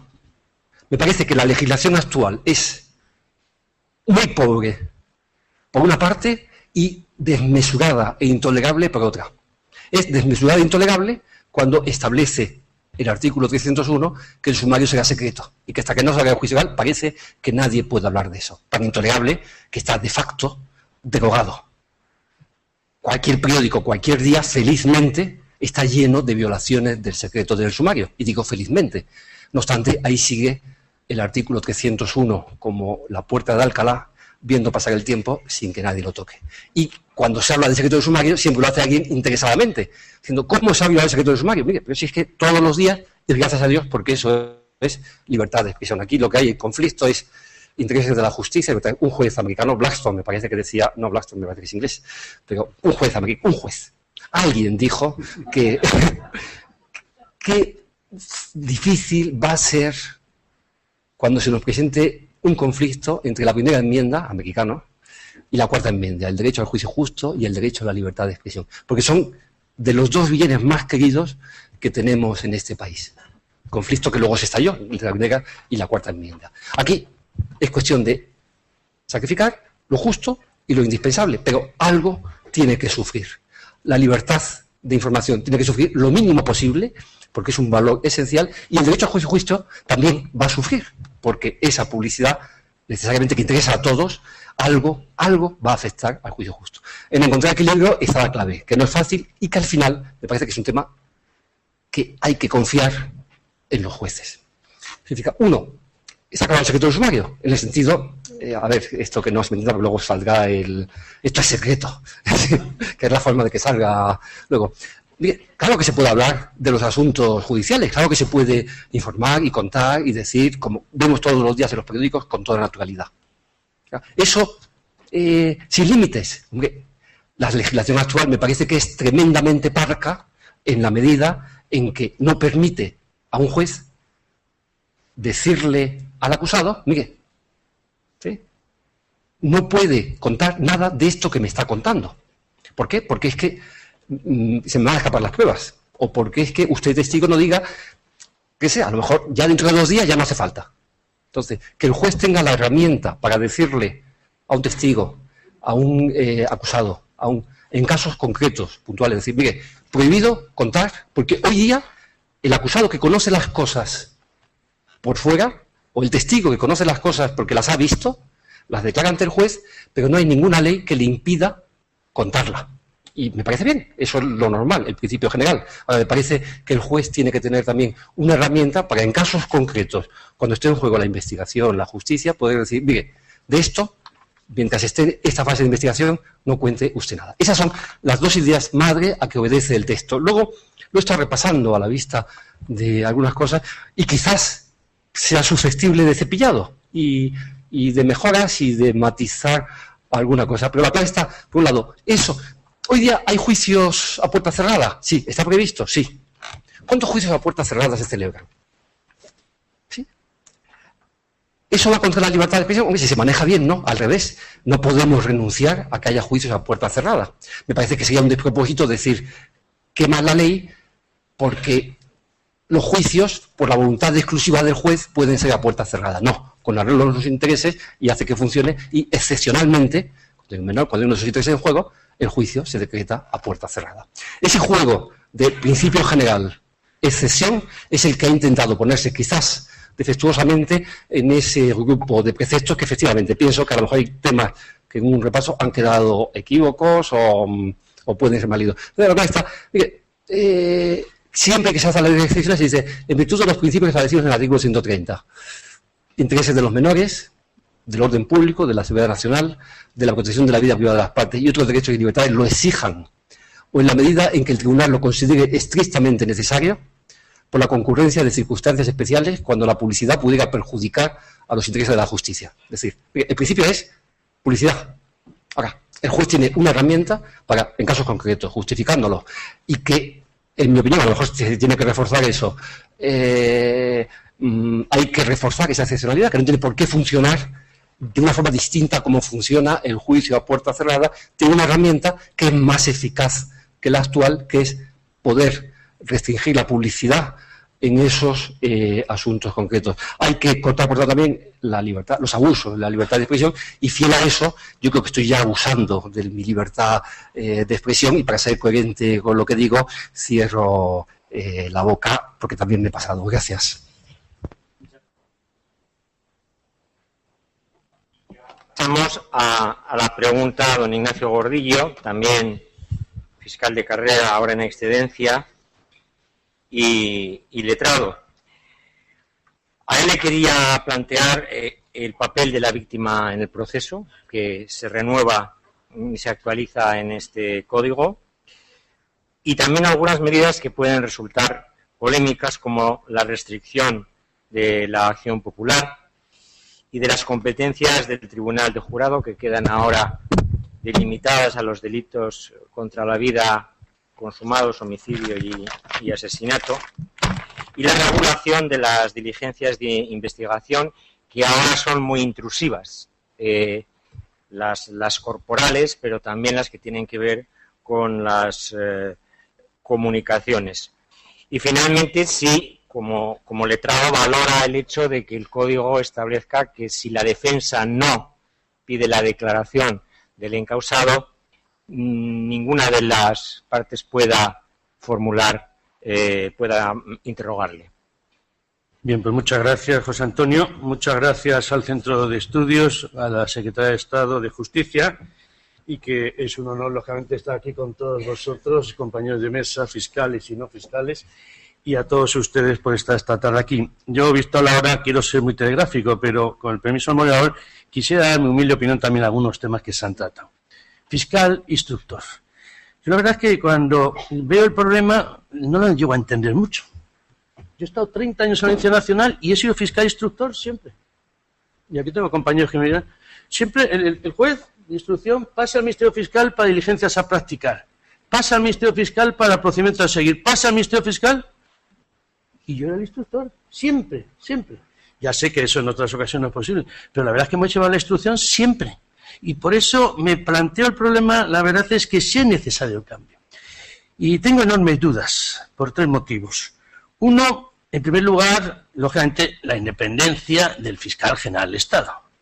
Ahora tenemos a don Honorario Torres Dulce, que en el tiempo que lleva, lógicamente creo que estamos todos de acuerdo que la independencia, es decir, la no sumisión al Ejecutivo, lo ha demostrado. Pero hombre, yo tengo aquí órdenes de poner en libertad a Mira Domínguez, de un fiscal general de Estado. Yo tengo aquí órdenes de un fiscal general de Estado diciendo que se archive el procedimiento de los fondos reservados. Y eso está en la ley, y eso puede seguir ocurriendo. No siempre vamos a tener al señor Torres Dulce. Y ese fiscal va a coger y nos va a decir que se archive, que sigue por allí. Me plantea muchos problemas mientras la estructura orgánica del fiscal general del Estado sea la que tenemos actualmente. Otra cuestión, telegráficamente, ¿al final no va a acabar instruyendo la policía, la agencia tributaria, la vigilancia aduanera? Yo estoy harto de ver procedimientos, un atestado maravilloso, el AUDICO, la agencia y tal, toman declaración que no, 779 se convierte en habilidad a calificar. Esa es la instrucción que se ha hecho, así. ¿Quién ha instruido? La AUDICO, la agencia tributaria, la vigilancia. Eso es así, eso es realidad. Y yo como fiscal lo he vivido. Yo que no tenía ni tengo conocimientos de tema fiscal, pues venía la agencia tributaria, pumpa, para adelante. ¿Eso se va a cambiar? ¿O al final el que va realmente a ser instructor es la policía judicial?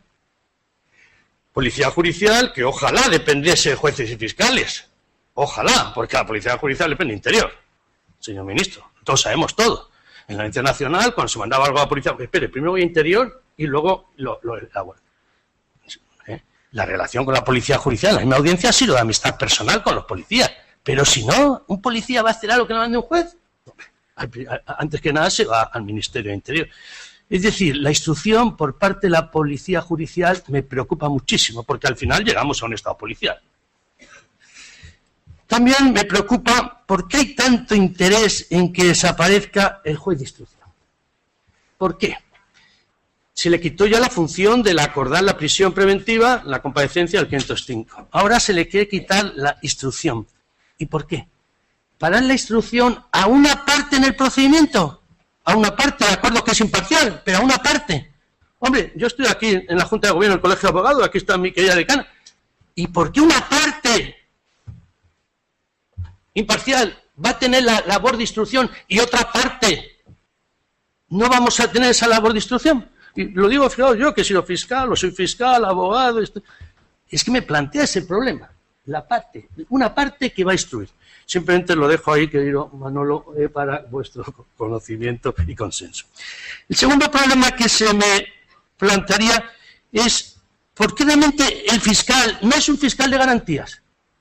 Oye, yo he estado, Susana, en la Audiencia Nacional 30 años, Juan Moral, y he sido de garantías. Yo no he ido a buscar una acusación ni una condena, yo he ido a buscar garantías. Independencia de los tribunales, que el juicio se dé contra garantías, etc.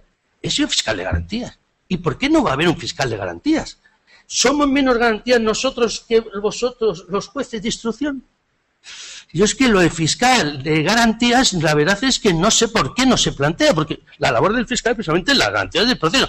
Ojo, y pensar que ese tribunal sea auténticamente independiente. Porque lo que decías hace un momento, Antonio Moral, pues es que en la Audiencia Nacional le llamamos Lotería Nacional. Si dependía, muchas veces, la sección, etcétera, etcétera. Y ahí no podemos las garantías llevarlas el Ministerio Fiscal. Segunda cuestión que se me plantea, a mí me preocupa muchísimo el estatuto del detenido.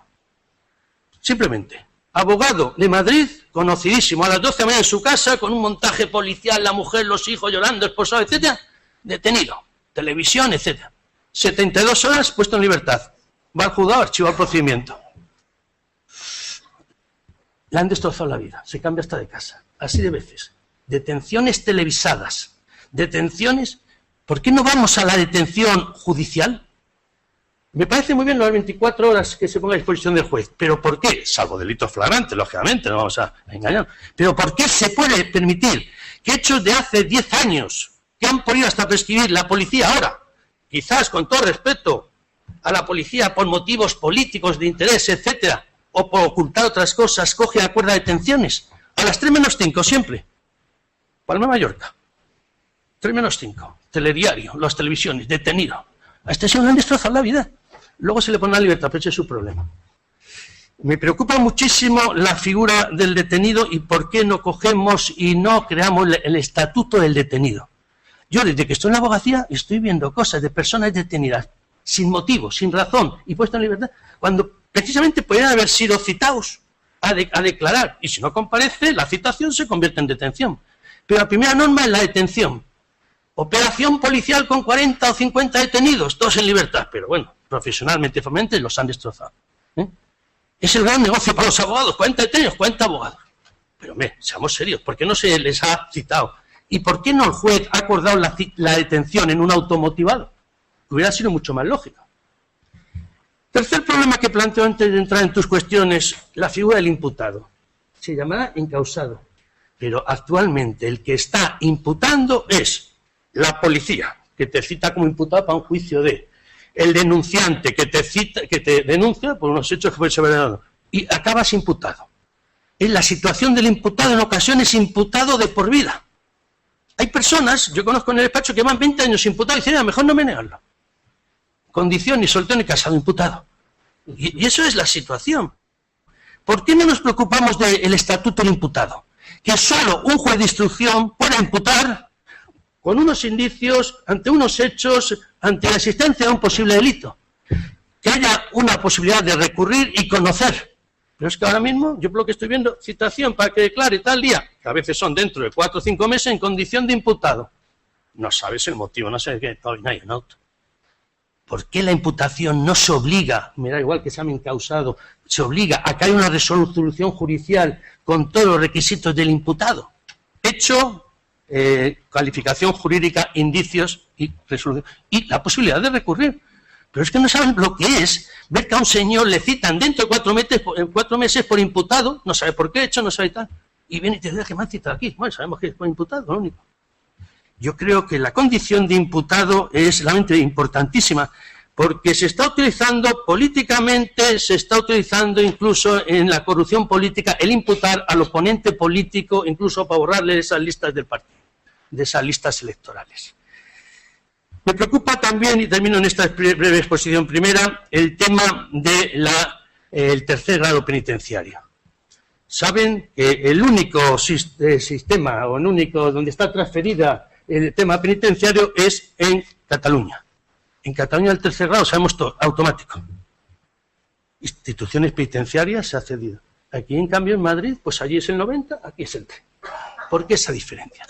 ¿Por qué no vamos a la judicialización, que sea el juez de vigilancia el que conceda el tercer grado? No pues instituciones penitenciarias. Ahora todos sabemos que la revisión a través de los correspondientes recursos. Cuando estamos en la abogacía, no saben lo que es la concesión tercer grado. Es realmente una situación preocupante porque siempre vienen motivos políticos, motivos de amistad, etcétera, etcétera, etcétera. Y el juez es la mayor garantía. Con todo respeto, no el Ministerio del Interior, que tiene la Dirección General de Instituciones Penitenciarias. Pasemos a las víctimas. Sabemos que las víctimas son las grandes olvidadas del proceso penal. Nos hemos olvidado totalmente de ellas. Siempre dijimos que era el Estado y el imputado o el condenado, ¿no? Hay un tercer pilar importantísimo, que son las víctimas. Y las víctimas las hemos tenido totalmente abandonadas. Yo creo que es el momento de un estatuto de las víctimas. No solo el llegar a ese momento y dicen, le ofrezco el 109, el procedimiento está muy bien, el siguiente, 109. ¿Saben lo que significa el 109? Búscate abogado, búscate procurador, unos gastos, después de los gastos que has tenido ya con el hecho de que has sido víctima de un hecho. Y además, para personarte, te exigen nuevamente el de acreditar, demostrar que has sido perjudicado. Porque como acredites o demuestres que has sido perjudicado, no eres víctima, ¿no?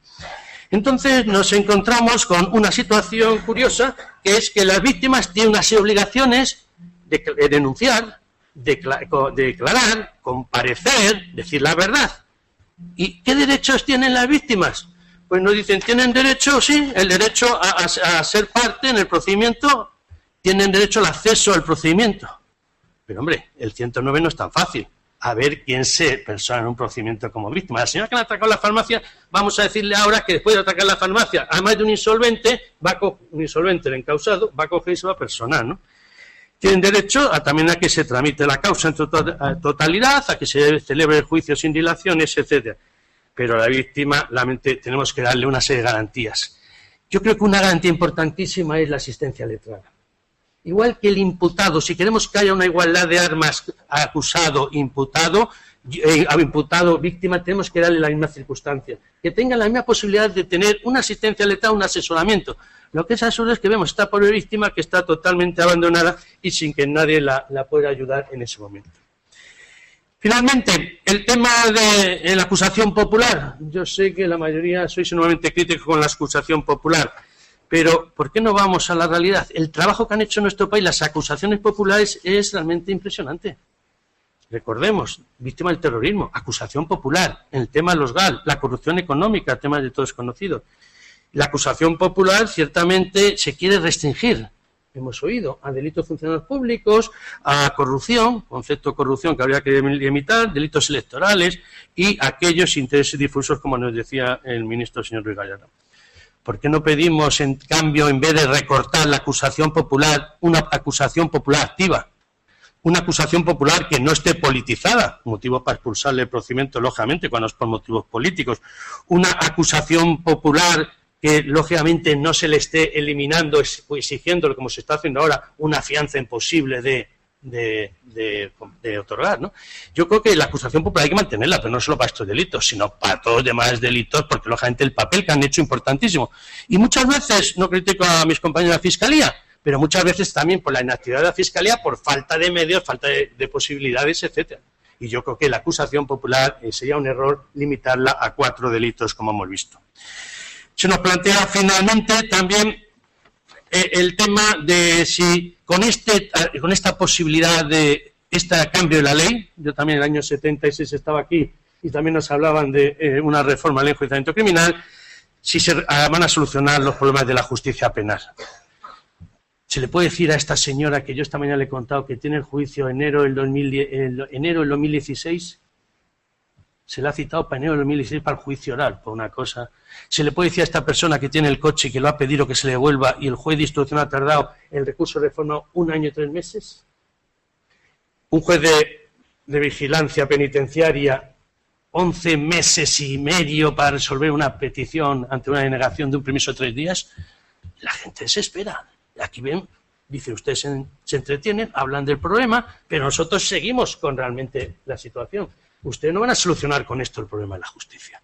La justicia penal va a tener que tenéis estos mismos problemas. Yo esta mañana, os lo digo sinceramente, cuando a una persona le digo, sí, han señalado por fin su juicio, ¡ay, qué alegría! ¿Para cuándo?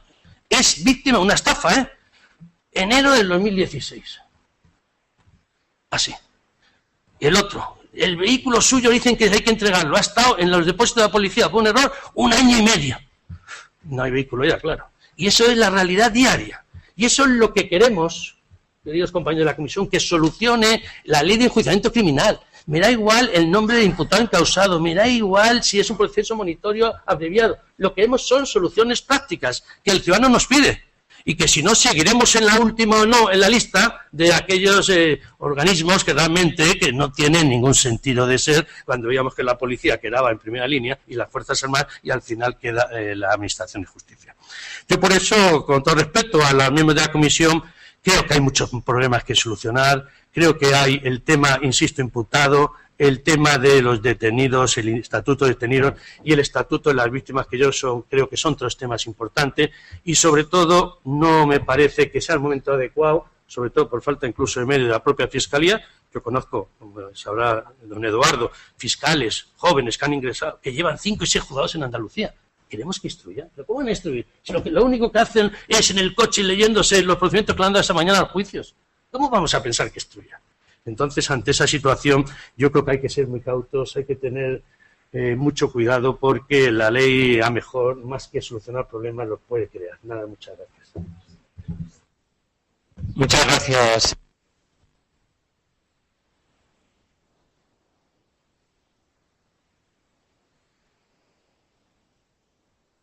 Y quieren hacer una réplica brevísima a don Ignacio Gordillo, o bien damos paso a las preguntas que además al hilo de ellas se pueden aclarar y puntualizar algunos de los aspectos que aquí se han planteado.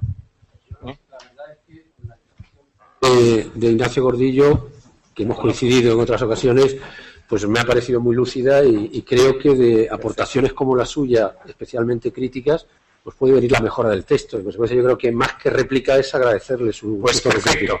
En este caso no vamos a poder, por razones de tiempo, leer todas las preguntas, pero trataré de hacerlo lo más brevemente posible y ustedes, por favor, contestar con la máxima brevedad.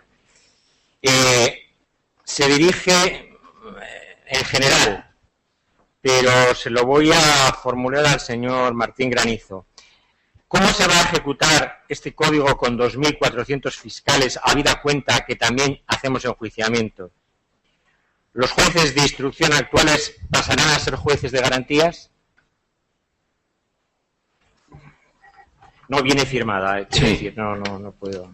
La podríamos firmar cualquiera. Claro. Pues llevamos tiempo elaborando el libro blanco en el que estamos haciendo en el Consejo Fiscal una reflexión sobre el estado de la Fiscalía.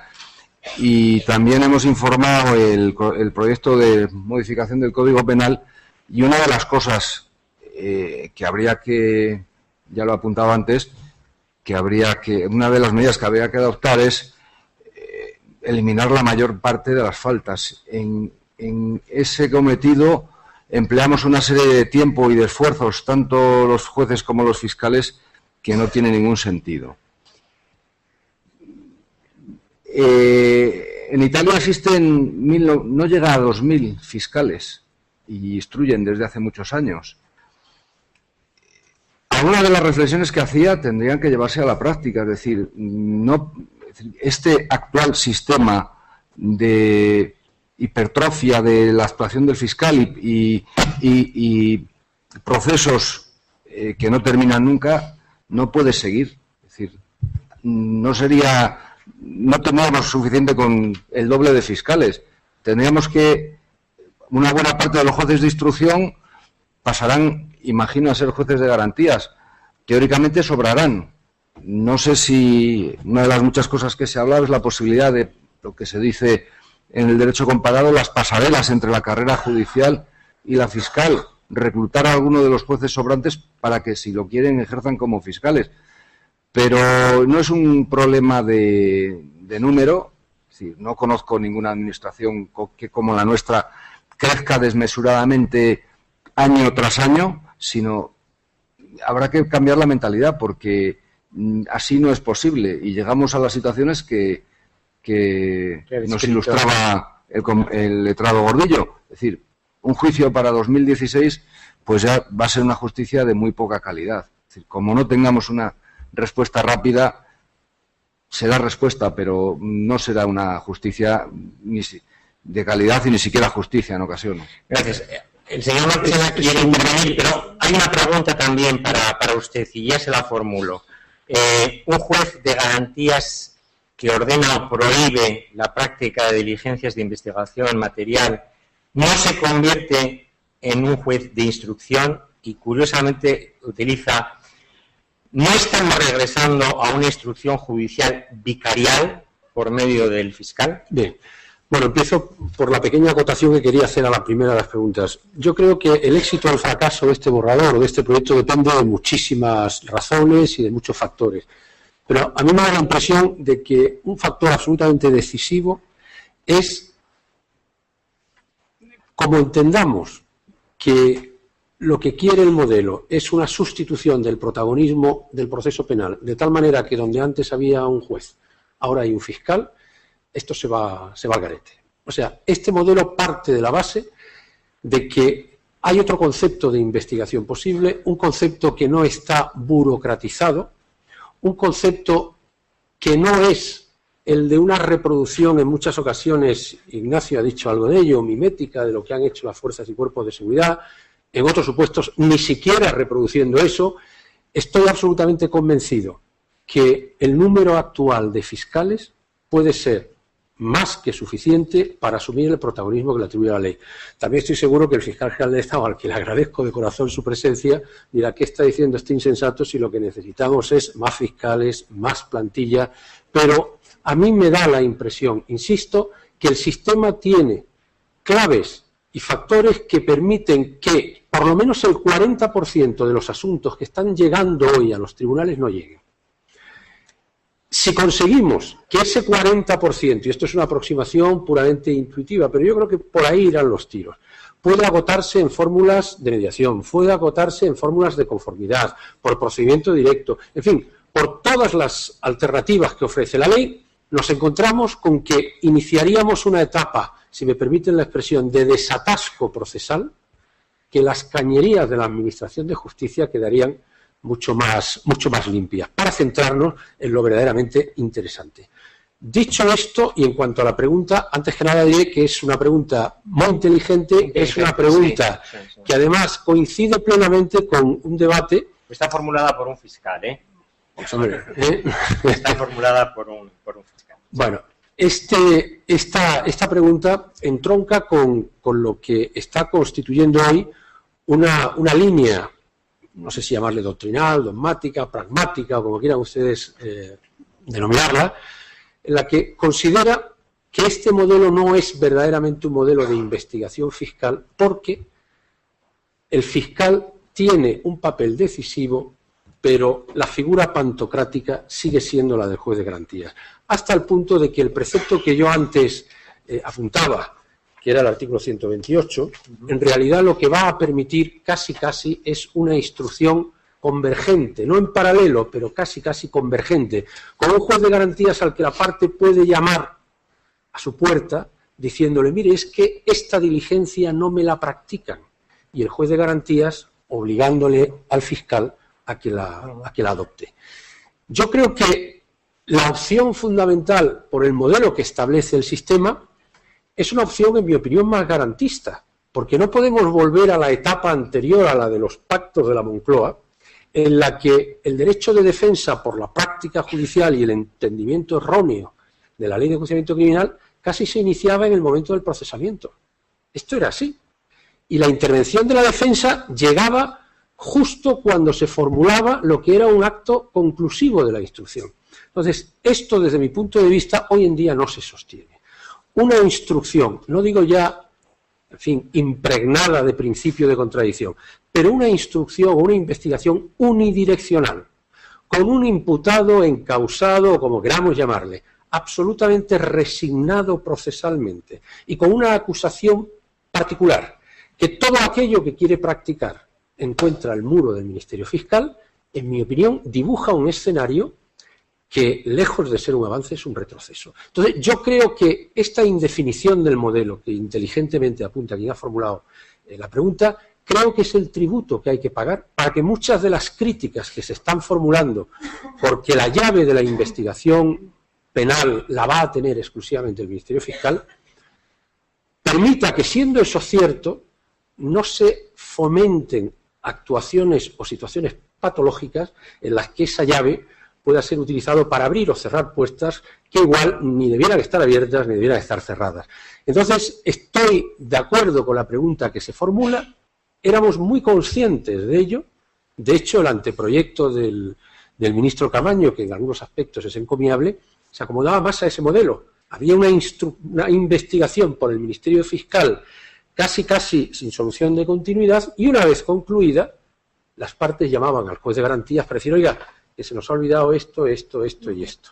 En fin, insisto que esa pregunta pone el dedo en la llaga, pero que somos conscientes de ello, de ese riesgo, y creo que es el riesgo que tiene que asumir el sistema para que el sistema tenga credibilidad.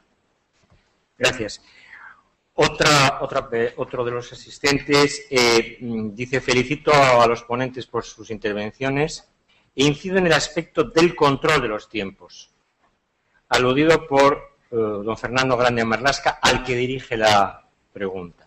Como todos sabemos, la mera prescripción de un plazo legal no garantiza su cumplimiento por parte del juez instructor, o en su caso, y en el caso del borrador de este Código Procesal Penal, del fiscal instructor, siendo, si no me equivoco, el número de fiscales, entre paréntesis, futuros instructores, menos que el de los actuales jueces instructores, y dado el elevado número de procedimientos, ¿cómo valora usted las perspectivas reales de que los plazos cortos de la instrucción se puedan cumplir por los futuros fiscales instructores?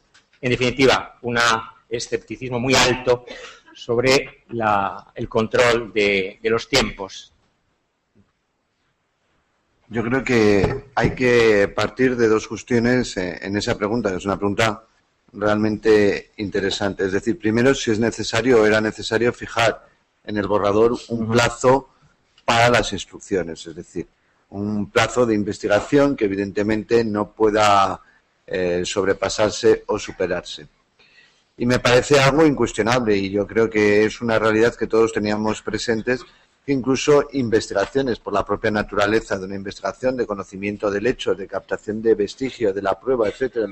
El comentario que hacía anteriormente Antonio del Moral sobre ya los juicios en la segunda instancia, pasado el tiempo, transcurrido el tiempo, donde todo se difumina, la prueba desaparece, etcétera, naturalmente tiene un plazo, pero es que aparte de que la captación de la prueba o del material necesario para el Ministerio Fiscal para entender que puede ir a juicio y formalizar una acusación, tiene su tiempo y no puede irse o latir más allá.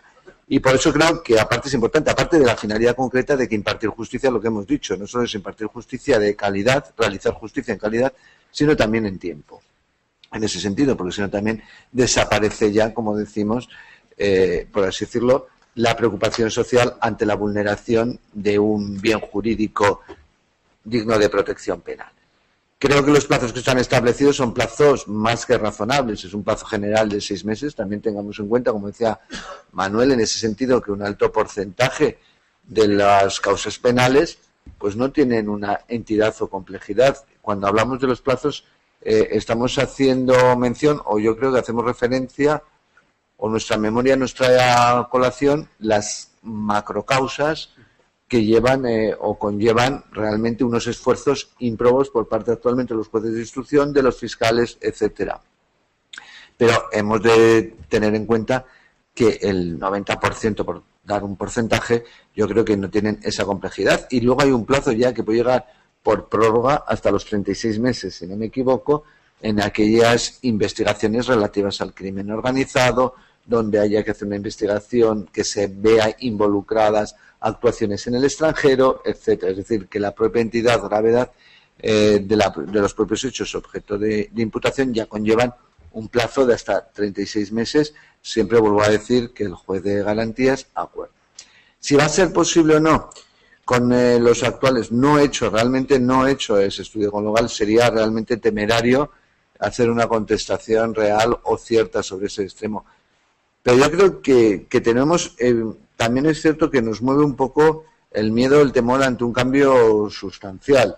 Y eso yo creo que tiene que desaparecer un poco. Tenemos también que tener un poco de espíritu abierto y positivo hacia la reforma, que me parece fundamental por lo que he tratado de articular previamente en mi intervención. Y en ese sentido no estoy muy alejado de lo que ha dicho Manuel en relación a la posible realidad y afrontar ese reto con los medios actuales, sin perjuicio de que pueda observarse en su desarrollo que sean precisos algunos más u otros. Se hablaba de los jueces. Yo creo que también por lo de los jueces de instrucción, los jueces de garantía, pasar a jueces de garantía, ¿qué puede pasar?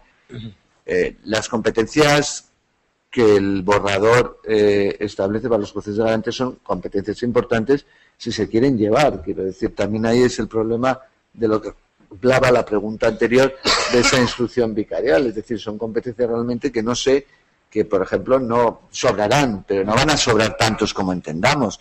Y luego tengamos en cuenta que hay una modificación en curso de la Ley Orgánica del Poder Judicial con los tribunales de instancia, los tribunales de enjuiciamiento, etcétera, donde evidentemente la doble instancia va a haber una necesidad, etcétera, de jueces, y también quizá se pueda llamar a la puerta de que habrá que tomar esas medidas para que esos juicios que se dicen, que creo que son en los juzgados penales actualmente en Madrid, donde hay esos retrasos, pues no sean a 3 años y superar esos déficits.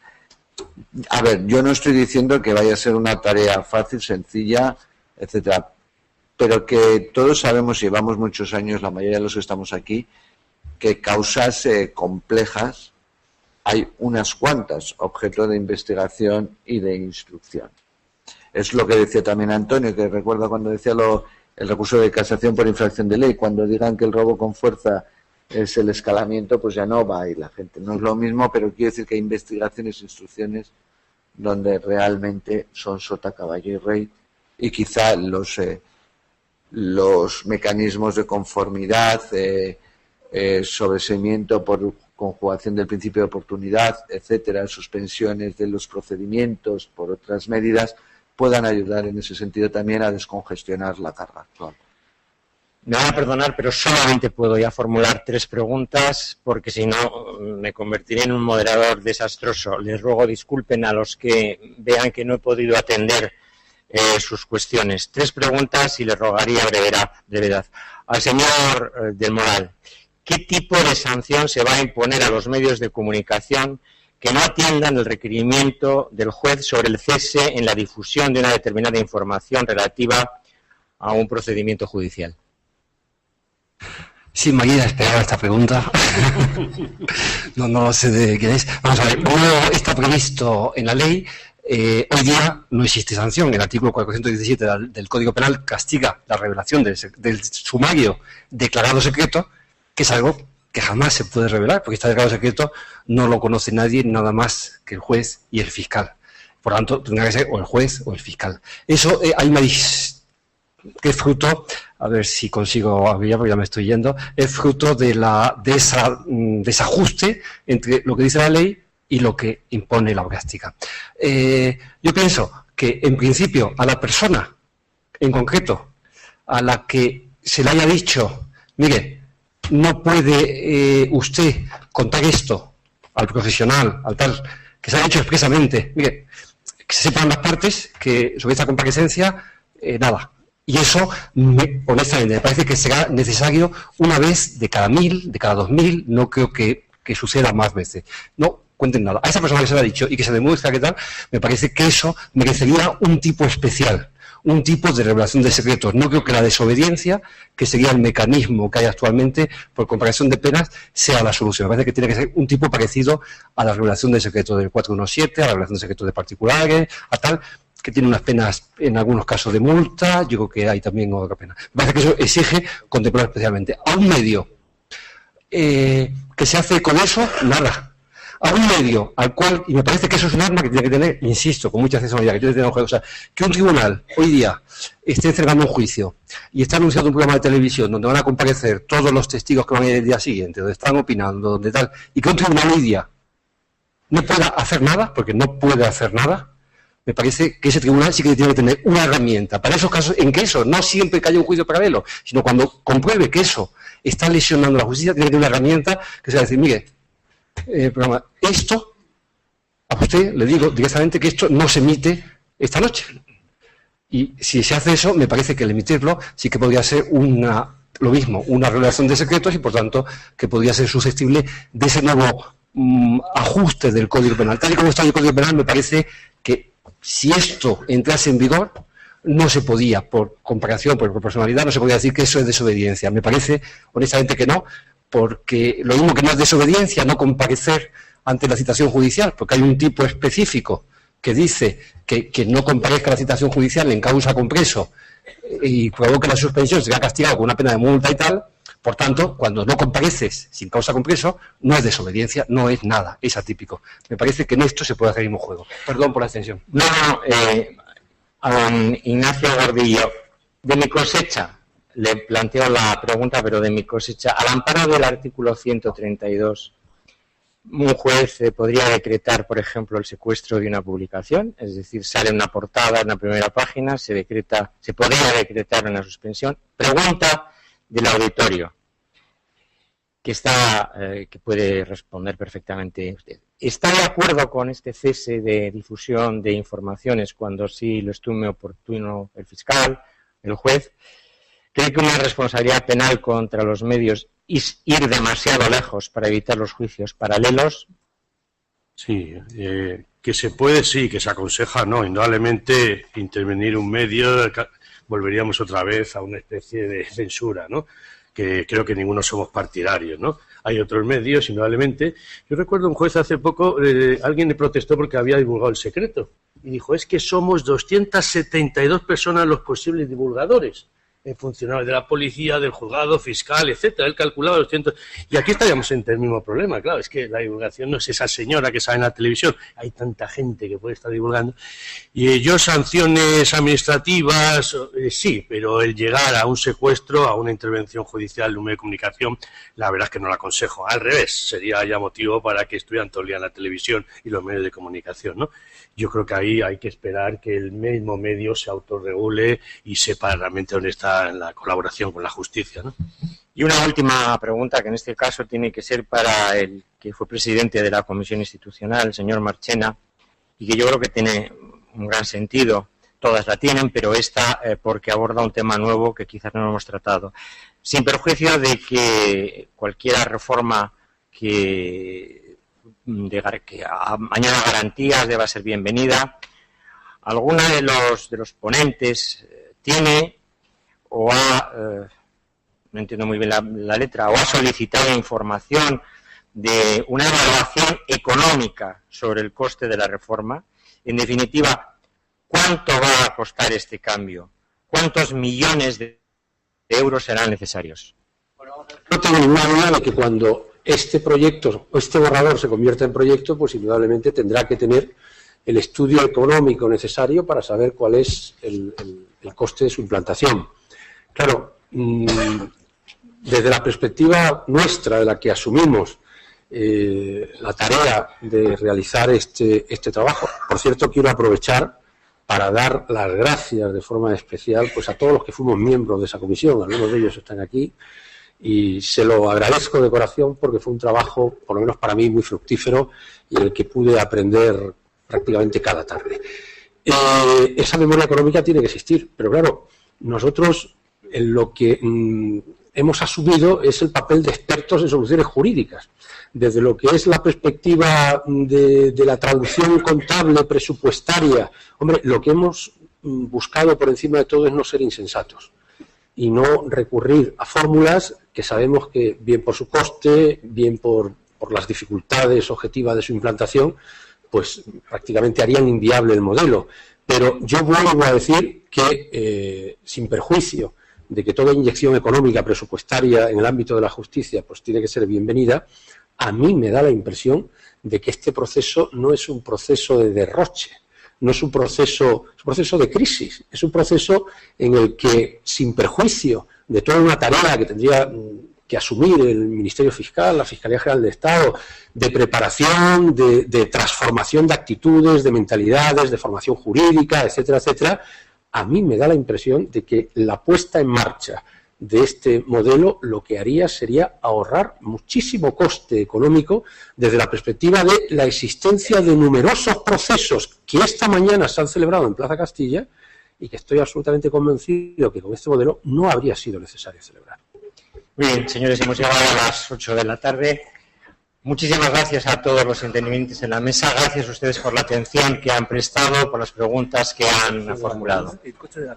Bueno,